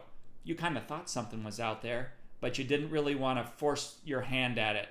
And then you find out, good to see you too, then you found out that it's real. And if Jason Chaffetz, the one who dishonored us while in his position, but is willing to come out and share this intel, tells you that it's real, they tried to get in his pockets too, or he wouldn't have made this statement also. Once they recruit you, you're in for good in the deep state. Okay? I understand that it's scary. I've seen some of the comments online. There's a most recent comment that came out, this is why I bring this up, that Rosensteinstein made a funny comment, so they say, that it was sarcasm. And this comment said that, what do you want me to do? Wear a wire and invoke the 25th Amendment? Did you hear that part? Has everyone already seen that floating around? Basically, it's a way to get the president out of office. But did you see that comment or joke or sarcasm? I'm sure you did. It's already floating around. Just look up the word Rosensteinstein right now and you're going to see it's at the top of the page. I'll look it up right now. Let me click on Rosenstein on Twitter and I'll tell you what it says. Here's what it says. Rod Rosenstein suggested secretly recording Trump. I'll read the actual document to you, okay? It says, New York Times, which is fake news or opposition media, and ABC News, which is worst of the worst, U.S. Deputy Attorney General Rod Rosenstein reportedly discussed wearing a wire in the wake of Trump's decision to fire former FBI Director James Comey. Rosenstein had been in office for a few weeks after being appointed by Trump when he allegedly made the remarks, but he denies making them. Okay. So, how does opposition media work? They float something that they want you to believe to be true, which they're very good at. Then they ride that all the way home on the horse to let you think and to be somewhat nervous about the fact that it may happen. Did he use it as sarcasm? Did he ever say it? I can't tell you. I wasn't there whatsoever. But let's just assume for a second that he actually said it in jest to somebody else after Comey was fired. Let's say he said it. What do you want me to do? Go in there and wear a wire? The person who heard that leaked the story, knows it wasn't meant to be true because Rosenstein never would have done it. But the fact that it was said to me is still enough that I don't believe anything in jest is all the way in jest. I believe that somehow it was on someone's mind, in someone's pocket, to somehow do something like that. I do. I don't put it beyond any of these people. I don't think it was true that they were going to do it. I think it was very true that potentially somebody said it. Because what do you want me to do? Get the president out because he fired Comey? What do you want me to do? Wear a wire? I'm pretty sure something like that would be said. Don't forget now, President Trump was already under a wiretap during this conversation. He was under a wiretap prior. He was under a wiretap since December of 2015. You understand that? December of 2015. Think about that. December of 2015. Look at that date. When did he say he announced his run for the presidency? June 16th of 2015. So you're telling me in a few months you were already concocting a scheme because you were nervous? Go back to the tape. He said he was going to run. He was at the bottom of all the polls. He starts speaking on the microphone about what's real and needed for the country. He mentions rapists and murders. Right away, the left freaks out and realizes he's trying to shut down the borders and stop the illegals from coming here, which are in the millions. That would be potential voting base. So they get nervous. He says it bold and brashly. They get more nervous. So they institute a wiretap in December of 2015 in Trump Tower. What was going on in Trump Tower during the time? What was happening there? That was home base. That was home base for President Trump, for candidate Trump, for everyone to meet in these offices. Secret Service was in there. Many different sets of authorities went in there and did the sweep. They soundproofed the walls. There's a lot that has to be done to prepare to run for President of the United States. Think about the opportunities they had to spy on this man. Lucky for everyone else, President Trump does not use email. So that's one thing in our favor. He's not an email guy. I think that's a good thing. You know, he's not an email person. I know I'm kind of going off script here, regardless of some of the notes I have. So they began at that point. What happened right after December? Every time he made an appearance outside of Trump Tower, he was like the Beatles. No matter where he went, he became the Beatles. And if anyone knows what happened when the Beatles first came to America, people fell out of their chairs, they peed themselves, they couldn't help but scream for no reason. Anyone remember those moments? If you're a certain age, you remember certain moments. There's moments you might remember being, happening when the Beatles came to town, right? Right. So I'm sure you know what I'm talking about. Basically, they realized that when he went to his first conference and the lines were out the door and the Secret Service couldn't handle it, they needed to add 3 Secret Service details. That's over 30 plus people at any given time. It was getting unmanageable, and they realized that they had something that they could not control, and they realized that the beast was unstoppable. And immediately they concocted this plan. I believe that plan started in December. That's when the wiretap began, which was an illegal wiretap. That wiretap had no cause, meaning there was nothing to do with Russia. There was nothing going on in Russia. He did, at one point in his career, look at building a Trump Tower in one location in Moscow and one location in St. Petersburg. That is true. He did not look to cavort or collude or to do anything else with Russian oligarchs in any form at all. And it had nothing to do with Paul Manafort also, just so you know. Only other person that could have knowledge of that opportunity would be Cohen, that he was looking at opportunities. That's about it. Again, there's no there. Anyway, let's continue the story. He's doing very well. And all of a sudden, when they took the second set of polls, he jumped from last to third. And people were freaking out. And they were already coming up with ways to keep him away from the debate stage. The other 16, 17 candidates were trying to complain to not let him on the debate stage because they knew his bold and brashness would win over the people on the microphone, not the people in the state, not the people in the actual stadium where the debates went on. He was not there to win anyone over in that debate room ever. He was there to win everyone over in the United States and the world on the microphone. Thank you. Appreciate that. And he did a really good job of that. What do you have to do to win? You have to capture attention, interest, and desire within 15 seconds. And every time he hit the microphone, every time he hit it hard, he labeled someone, and the label stuck after one statement. That was the headline the next day. He's a marketing genius. Read Art of the Deal. You'll realize how good he is at it. There are very few people like him that can do what he does. Maybe 5 you can count on in the last 50 years that can command this audience. Barnum and Bailey is someone that he read a lot on before, and if you read the career of ringleaders, how they were able to get people to come in to see a fake 3-headed snake, or to see a 4-headed cow, or to see a hairy woman, or all that stuff they would have you come in and see in the late 1800s. If you really go back and look how people would sell things and get people in the room, he really took a page out of those types of things to be able to capture attention, interest, and desire so quickly. So quickly. Pretty amazing, actually. Pretty amazing.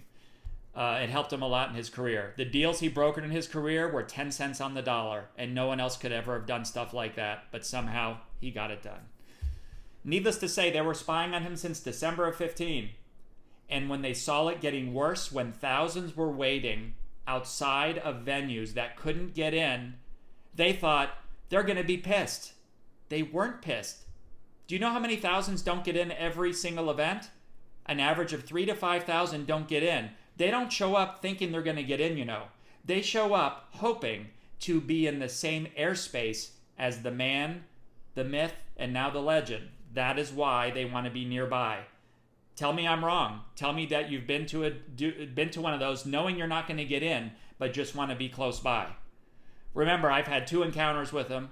He carries himself the same everywhere. Same person, a memory unlike you've ever seen before. Unlike it. Okay? He is so keen on his memory, so keen, that he asked me if the suit I was wearing the second time had my son's name in it. Now that's really good. Okay? How many people remember that years apart from both meetings? And he meets thousands and thousands of people. I'm just trying to give you some insight of the type of person he is. Okay? He sees things different than you see things. And it's pretty amazing, actually. You know, he's real. All right, so the reason I make all these points is this. They realized he was unstoppable. Then they realized he has a shot. And when that shot hit them hard, very hard, that's when the opposition research became a fake dossier. And if you really go back and look, anyone can make up a fake story.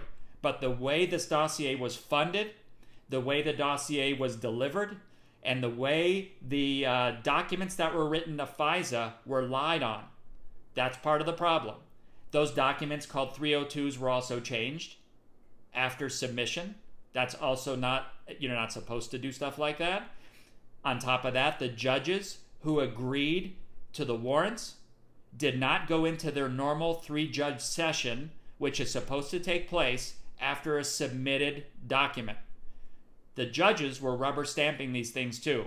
So I don't feel yet that the judges were involved in the coup and the judges were involved in the whole thing about President Trump. I do believe the judges were not doing their job and they were rubber stamping 99+% of every document that came their way without looking at any supportive data or intel and having their conference. That I believe. Maybe we'll find out I'm wrong and all the judges are in on it. But at this point, there's no evidence yet other than the fact that they keep stamping them yes. So I don't want to point out anything that, I don't have any intel that says the judges are involved. Some people have told me they're Obama judges. They probably are. I know one of them is. That doesn't mean they did something that egregious. But rubber stamping is a pretty egregious at that level. Okay? It is. All right. That takes us up to where we're at today. Everything that has gone on, including Kavanaugh and before, including DACA and before, including North Korea and before, including the meeting with Putin and before, has nothing to do with the actions, has nothing to do with what went on at the meetings, and had to do with the fact that it's him and only him, just about him. That's it. It's not about anything else. It's not about the content of it. It's not about the success of it. If you actually took all the liberals that are against him in a room and you did the math, and most of them are not educated, as I've read to before, especially the Hollywood elite, and you simply just said, is the economy better? And you lay out every single economic indicator and category, they cannot walk out of there without saying, you are correct, you are correct, you are correct, you are correct. There's nothing they can say except agree with all that. But then if you add the layer that says President Trump made all this happen, they're going to tell you you're incorrect, you're incorrect, you're incorrect, we need to raise taxes, and they're going to tell you all the opposites. Okay? They're also upset that they were unable during the last 8 years of the rope and chains in which we were under to be able to do anything to move the market, to do anything to better the country, to do anything to honor the veterans, to do anything to secure the borders. And that was their plan at heart. That's easy to be seen, I don't disagree. I would think so too, Karen. I don't disagree with that. Hey, Miami Closer. Good morning, good afternoon, and good evening. Some of you, it's already tomorrow in Australia, so happy Saturday. Yes. Lindsey Graham is on a new path because John McCain, his best friend, died, and he decided to befriend President Trump with all of his might. He has given 100% backing to President Trump. He's actually speaking like one of the leaders of the Republican Party. I gotta tell you, the most disappointing thing being a conservative is knowing that we have these men and women in suits without a spine. Mitch McConnell needs to speak more bold. He might be saying the right things, he is speaking incorrectly. Paul Ryan went silent because he's a Democrat. Paul Ryan went silent because he realizes the jig is up. Paul Ryan was no leader and had to be talked into the job. So shame on every single person who had to go back to Paul Ryan and talk him into the position in which devastated the House. Everyone's involved in that. Everybody. None of them have a spine. You know the ones I respect? The ones that put it on the line. Here's why. Devin Nunes put everything on the line. DeSantis put everything on the line, and for that, he's going to be given Florida. Jim Jordan decided to put it all on the line. Everything's going his way. Okay? Trey Gowdy, all bark, no bite, didn't put it all on the line, couldn't hack it, and he's damn good at speaking. He's bad at follow-up. He's probably one of the best barkers around with the worst follow-up at all. His bite leaves no mark. His bark is fantastic. Matt absolutely gets too, Heather. Absolutely true. I'm going to tell you, there's probably less than 10 people that you can count on. Okay? But if you have the best team and your team is winning in every single category, why wouldn't you be in lockstep? All the Democrats are in lockstep over Kavanaugh. He's a rapist. He's a rapist. He's a rapist. It's attempted rape. He's a rapist. And I'm like, were you there? Were you there? Were you there? Were you there? No, but I think it was. I feel it was. The story that I heard sounds like it was. That's how they're talking. Yes, he'll win Florida. I think he'll win Florida. But that's how they're talking. So the fact that they were able to one-up us every day, and it went from forcibly kiss me on the bed and pin me down to attempted rape to full-on rape, and every news commentator on Fox and CNN and MSNBC let that go. They all just let that go. That's fine. Tucker didn't let it go, but everyone else let it go. The fact that they let it go and someone saying something as egregious as rape about this man who has 2 daughters, coaches a girls' basketball team, has the most women working for him in almost every racial category, and are trying to discredit him and make him look bad to his family, how come someone didn't get angry? Where is the angry guy? I'm fucking angry. Where is the angry person that steps up to the microphone in unison? Every Democrat in unison got on the microphone and started saying, he's a bad man, he needs to drop out, he needs to get out of there. And here are the Republicans. Mitch McConnell is marble-mouthing it. No one is being bold and brash about it. Oh, let me send out a tweet. Hold on, folks. Let me send out a quick tweet. Bing, bing, bing, bing, bing, bing, bing. Aha, I told that guy. That's not how it works. It's not how it works. If you want to own the narrative back, because President Trump, no one's going to be him, show him your support, and every single person shut the hell up, get in a room, agree to the 3 talking points, and get on that damn microphone and show how angry you are and the disgust at what the Democrat Party has done to ruin the union of the United States. They have done everything wrong. Every single thing they passed was wrong. Everything they passed has failed. Every green energy job has failed. There is not one good-looking thing on their resume. And to them, they'll tell you, well, climate change. Oh, that was falsified. Green energy jobs. Solyndra. Can you name something? Can anyone sit here and honestly name something that was positive that they put forth? We couldn't even get people in a room to agree to Kate's Law by itself. There are 2,200 plus Kate Steinleys that got killed. There are 200 plus thousand rapes over the last decade, and there are 2 million crimes that never would have happened in 10 years. But that's okay? Everything's fine with that? How come one Republican can't grab the narrative on these simple facts and own the microphone? What the hell's their problem? That's what pisses me off the most. Maybe I'll use this time to tell you what I'm pissed off about, but that's what pisses me off the most. We have everything going for us. The greatest resume of success in the shortest span in American history. Did I say it slow enough? Let me say it again. The greatest resume of success in every economic category in the shortest span in presidential history. Hopefully I said it slow enough for everyone to understand. No one has accomplished these things with everyone against him. Every nail in his coffin, every bullet targeted at him. He took every incoming mortar shell, and he gets back up the next morning after 3 hours of sleep, and he does it all over again the next day, as like it didn't bother him at all.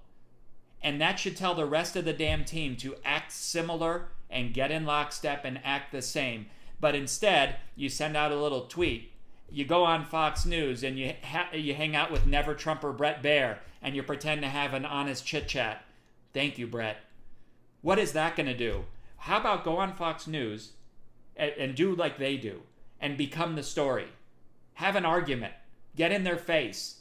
Brett, you're a disgrace to Fox News. The narrative that you float on here with Shepard Smith, the way you guys, report to Politico is nothing I can get behind. You want to know the truth? Here's the truth.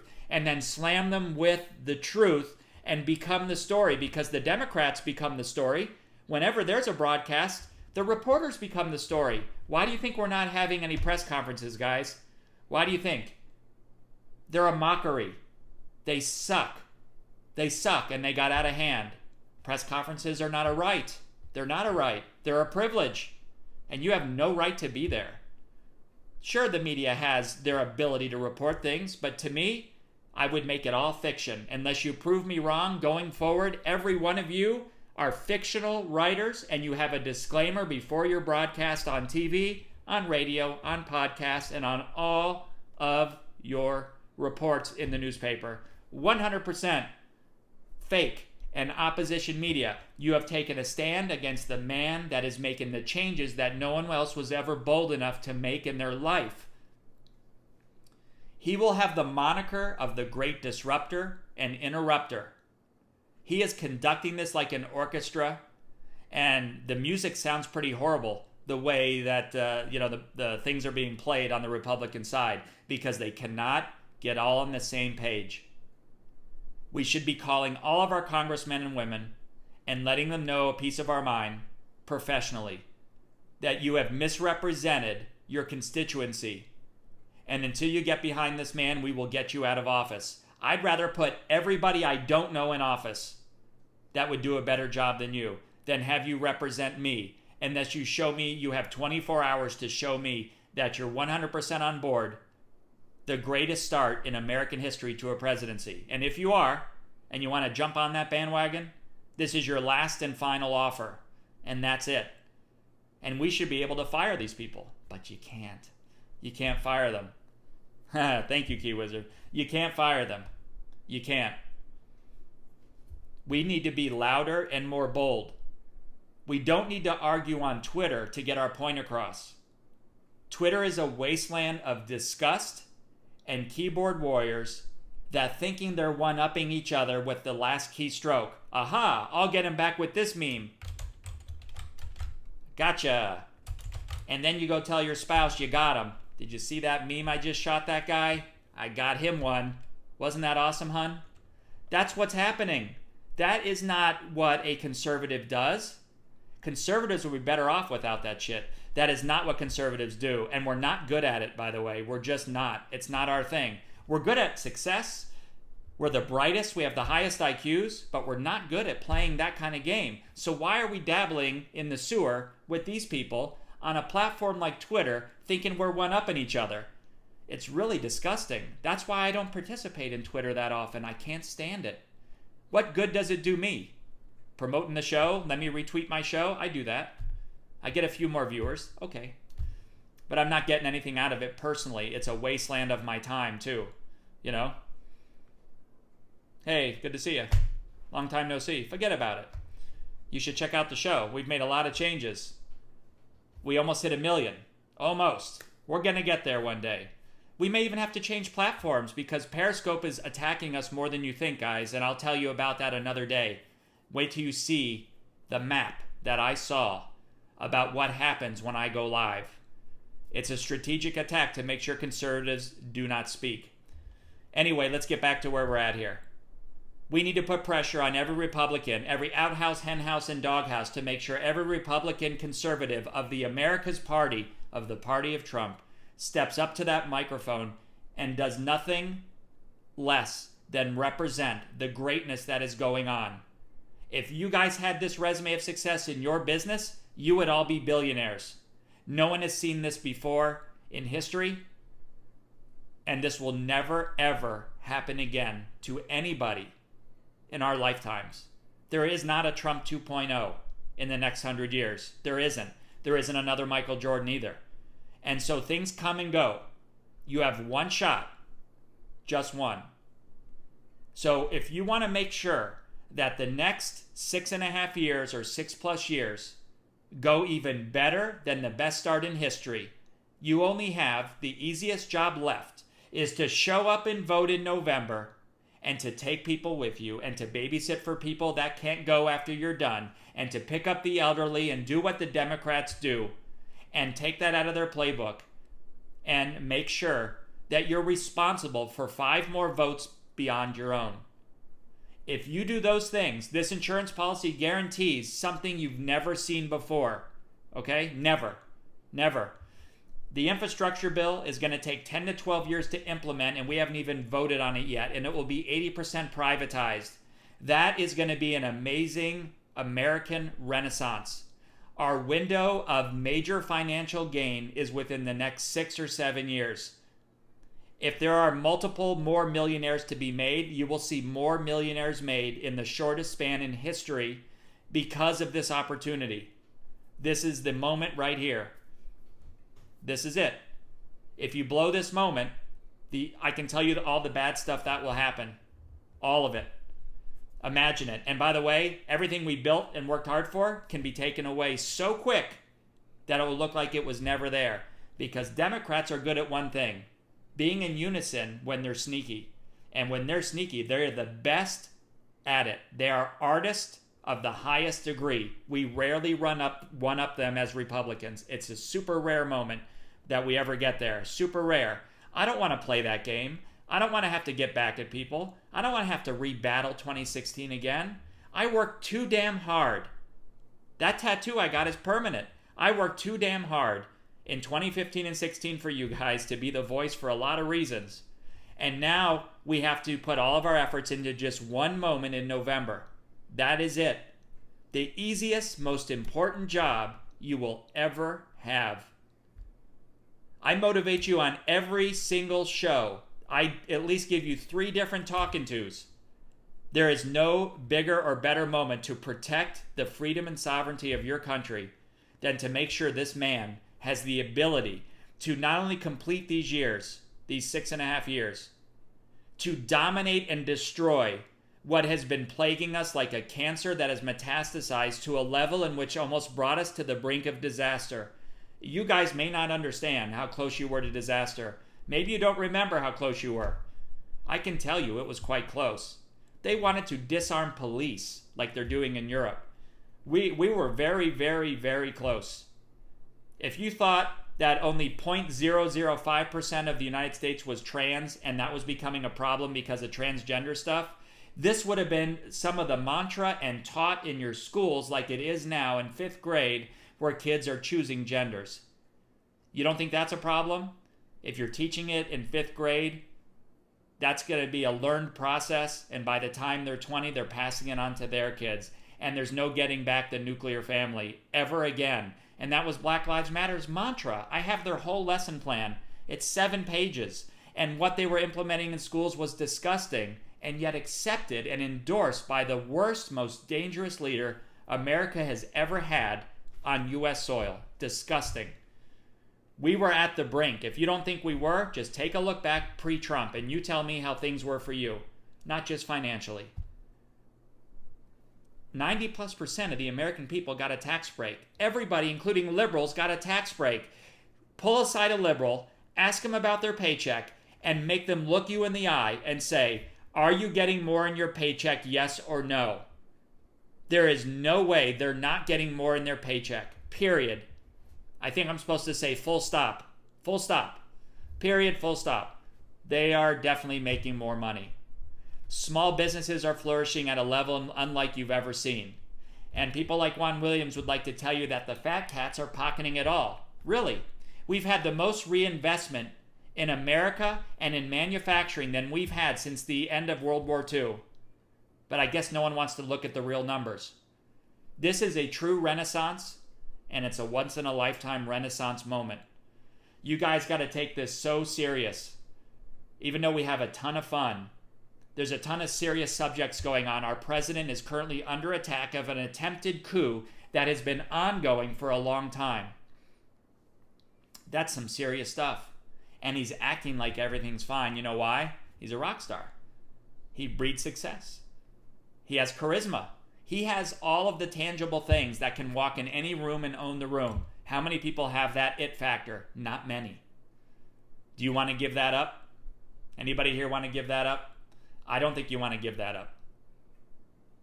I don't want to lose it. I put a ton of work into this. I don't want to lose that opportunity. Bing, bang, boom. I don't want to lose this opportunity whatsoever. Okay? I do feel everything will work out just fine. I do feel those that need exposed will all be exposed. And the reason I also think that is President Trump's tweet today. If you look again at his tweet, when he mentions the IG and that they're looking at the documents that need to be unredacted, notice what else he said in that sentence. Go back to the tweet. My show's almost over, so I'm not going to go back, but go back to the tweet. Look at how he worded. He mentioned other things that the IG's looking at, other things. The Hillary Clinton investigation is ongoing and has been ongoing for a long time. Okay? The thing she did does deserve time in prison. Will that happen? That's what I'm fighting for. The things that Barack Obama was brought in the loop on from Lisa Page and Peter Strzok, Lisa Page did admit that that information got back to the most dangerous leader. We know he was in the know. And the fact that he was in the know says that when President Trump said he was spying on me or wiretapped me was a true statement because he was involved. Was he the ringleader? Was he just a patsy? Was he just, a dangerous person?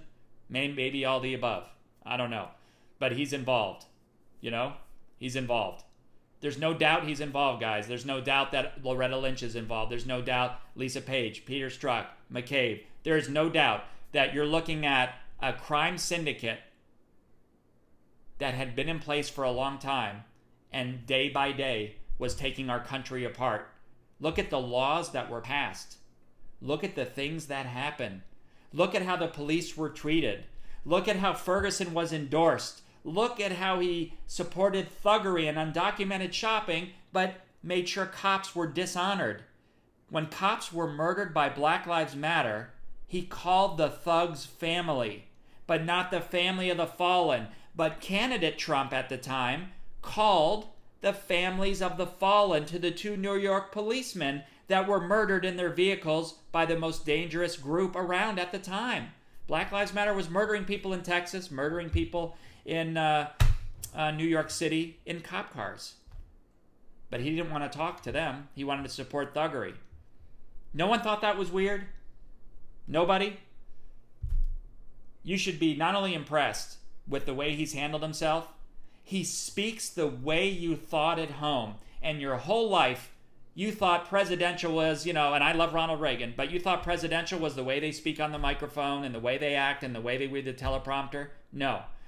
A true president, to me, and a true leader, is the way President Trump is speaking, the way I think. And when you're pissed off, and you see him pissed off, and you see him deliver a tweet or a message on a microphone that might be offensive to some, you should be damn proud that you got the true blue moment of that man versus the overspeak nonsense that you've been getting your whole life and didn't think was crap. That's how you should feel. And I'd rather have it straight. I don't care about curse words or anything. I'd rather just get it straight. Tell it to me how it is. Speak the truth. I can take it. I don't care if you point people out. He's not afraid to point them out in a debate stage, in front of their face, or any time. Okay? At all. Whatsoever. That is why Barack Hussein Obama and Joe Biden and all of these players are out there making their rounds right now, trying to do anything they can to discredit and embarrass him, because they realize the midterms are coming up and none of the candidates are great. Because on the Democrat Party, at the top you have severe racism and women abusers, and at the bottom you have socialism, and they have completely been fractured and they don't know what to do. So they bring out the most dangerous leader the world has ever seen to try to do his little swagger on the microphone routine once again. And they brought out Biden, who at one point preached beating up President Trump behind the bleachers, and now is calling him the guy who is bullying people. Very interesting that President Trump was counterpunching what Biden threatened. But no one wants to remember the moment. They can pick and choose their little commentary. Pick and choose. We have gone through the most hate, the most disgust, the most attacks. I had to leave my house over it. I had to get the FBI involved to arrest somebody. I went through hell. And my couple months of hell is probably President Trump's every day. The least I can do is give him everything I got until his presidency is over. I have nothing else to do anyway. But the least I could do is give him everything I got until it's over. And that's my commitment. That's why my very first time on the microphone, does anyone remember what I committed to on the microphone? Does anyone in this room remember? I saw Huey in here. Hey, Chris, how you doing, buddy? Does anyone remember what I promised on my very first day? If you don't, I'll repeat it to you. I offered to work for President Trump for free for 8 years at any job he'd give me. I still honor that today. I would do that. But I'm doing it the way I can today, which is using my voice to, for the greater good. I would love, thank you, Sylvia. Thank you, Sean. I would much rather be hanging out with him and working with him. I could tell you that. I'd much rather hang out and do, like what Sarah Sanders does or something. That would be cool. At the same time, though, I believe that we all are, a part of MAGA, and we all need to do our part to be good stewards of it. You don't remember? We all need to be good stewards of MAGA in our way. So I'm not asking you anymore to be a fan. I'm asking you to be a participator in the process and engage yourself in the process. So I will say it again because we don't have much time left today. I am begging you to stop the Twitter fights, to get out of the hate scopes, to not retweet them, to not give them any eyes and ears. You know who the bad people are. You know they're going to say some horrible things about all the great broadcasters. That's what they do. Get out of them. Drop your DMs. Get out of them. Maybe we'll all come up with one area to congregate in, like Telegram or something. We'll figure it out. But in the meantime, free up your time and use it for the greater good. Call your congressman every day. Call him twice a day. Call her twice a day. Do what you need to do. But engage yourself. Thanks for the super hearts, by the way. Thank you. Thank you, Deep Southern. Engage yourself. Get involved. Don't waste your time with keyboard warriors like the guy that came in here to bother me. Don't worry about that. There's nothing they can do. They have hate in their heart. It's never going to go away, guys. Remember, they were on their way to hell. I think they're almost there anyway. They're shoveling themselves so deep, unlike you've ever seen before, okay? So we have a work to do. Let's do the work together, okay? That's what I'm asking of you guys. As you know, I, along with Chris and Ann and Brendan and Tracy B and another Tracy B, started, with Joey, started a YouTube channel called Patriots TV, and there's a space in there, Patriots Space TV. If you go there, I already posted one of my shows. I just interviewed the great Shiva, and he was on my show. I was very honored to have Shiva on, Shiva for Senate, and we need to get Shiva on the debate stage against Pocahontas. So if you don't know who Shiva is, watch my YouTube episode that's right now on Patriots TV, and you could see the interview with Shiva and realize that this is the right person to be on that debate stage to tear this woman down.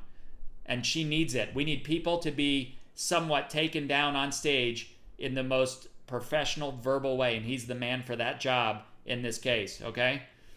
Mike C. Thank you, buddy. We need that. Okay, so watch that episode. So check out Patriots TV. We're going to all be posting things there. Chris and myself are going to have some shows together. Tracy Belmonte and myself. You're going to have Tracy Beans. You're going to have Ann Vandersteel, Brendan D. Chris, am I forgetting anybody? Joey Manarino. I forget it. If I miss somebody, Chris, put it up there. I apologize if I did. I appreciate that. So thank you all for checking that out. Every Friday, I'll shoot for 5 p.m. to go from 5 to 6. To do a recap of the news and do a little bit of a, obviously what I just did now, and maybe tell you what I'm angry about. But get involved right away. Get involved as fast as you can and engage. See, that was Mark again. I just got him out. Get involved as fast as you can and engage yourself and get out of the crap. We are now in the sewer, guys. The swamp is clean. It's beautiful. The swamp is empty. The sewer's disgusting. And you're looking at the dregs of humanity. Like the people that step up to the microphone and say the word rape and misappropriate themselves and try to ruin a man's family. That is wrong. That is the sewer. That is not anymore the swamp. This is the sewer. And it's the worst humanity has to offer.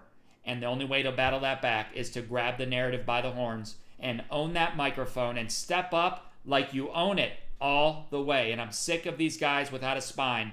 All of them are included. I gave you the top 5 or 6 I love. Now everyone needs to jump in.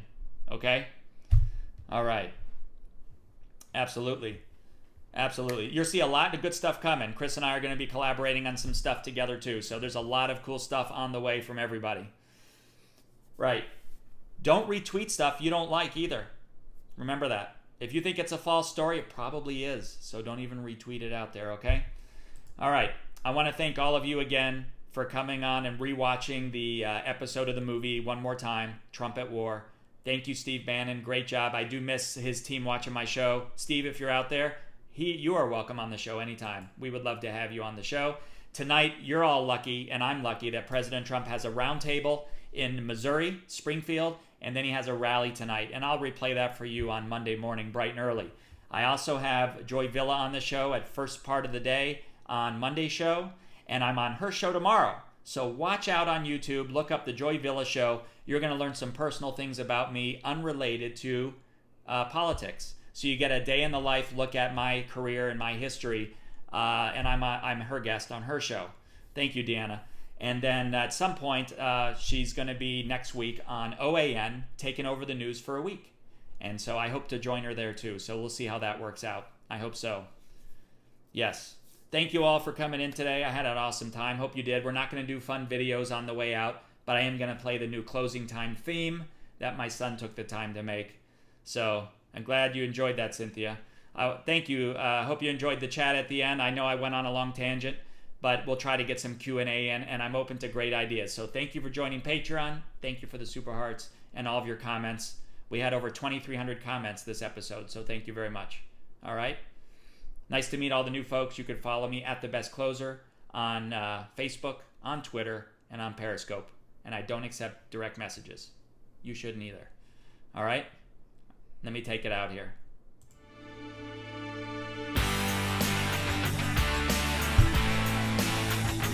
Thank you all very much. Have a beautiful weekend, everyone. Be safe out there. Chris said, Mac Files tonight with Ann V. All right. Great to hear, Chris. Thank you, Four Wheel. Yeah, I know what happened. I was there, Marcia. I saw it. You may have missed my story, Marcia. I have the details of what he did that night. I talked about it on the show. Take care, Trisha. Thank you, Wayne. Thank you, Will. Good seeing you, by the way. Hello, Autumn. Thank you all for a great show. Thank you. I appreciate it. Thank you, Jennifer. Tracy, great seeing you. Thank you, Robin. Sylvia, always great to see you. Thank you, Jules. The BLMFL, Dalton. Thank you, Light of Mine. Thanks for the Super Hearts, everyone. Thank you, Walt. Have a great weekend, everyone. Don't forget to catch me tomorrow on YouTube, The Joy Villa Show. Thank you, Stefan. Not sure, Evie. He might make an announcement. It's a rumor at this point. Thank you, Michelle. Hey, Great Gold. Have a great weekend. Thank you, Deanna. Thank you, Trump Suspense. Hey, David. Thank you, Beth. Chris, thank you, my friend. Have a great show tonight, buddy. Check out Chris's show tonight. Tomorrow, Wayne, I think it's at 9 a.m. on YouTube. Just look up The Joy Villa Show, and you'll see me on there. You got it, buddy. Thank you, D. Light of Mine, thanks for the Super Hearts. Thanks, everyone. Thank you, Evie. All right, Dr. W. Have a great evening. Thanks for joining. Thank you, Karen. You're crying, Key Wizard? That wasn't my intent. Thank you, Darby. Todd, have an awesome weekend, buddy. G-Slice. Thank you, Sharon. I appreciate that. I plan on it now. Nice meeting you, Metal Starling. David and Christine, great people. TrumpSuspense.com. Check them out. Thank you very much. I just saw you. You love you some Trump. Thank you for coming in, Jody.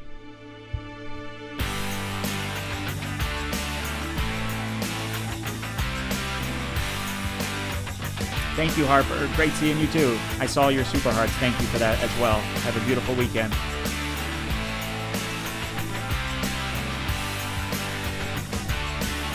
Marcia, if you have questions on what you said, you're welcome to catch that episode. I explained it all. I was there that day. That's right, Huey. Thank you, Key Wizard. That's what we have to do, Cynthia. I had a great time today. We spent a lot of time together today.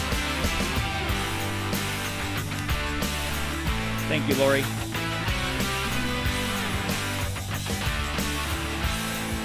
You're welcome. Thanks, Deb. That's very kind, Harper. Thank you very much. Everyone be safe this weekend and MAGA on.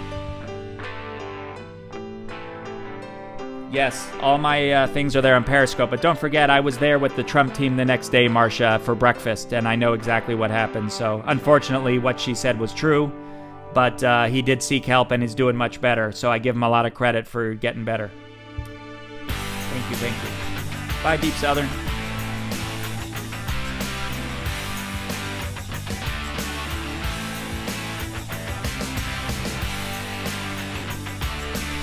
That's right, Sylvia. You're welcome. Right back at you, Chris. Have a great show tonight. I'll catch probably that in the morning, I'm pretty sure. Don't forget we got to upload that, Chris, to the channel. Thank you for the Super Hearts game.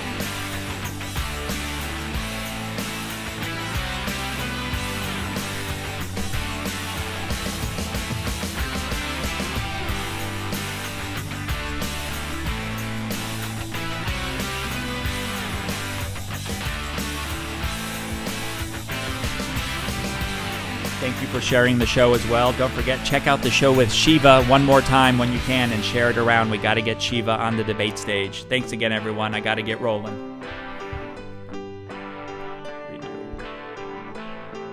That's right. Best ever.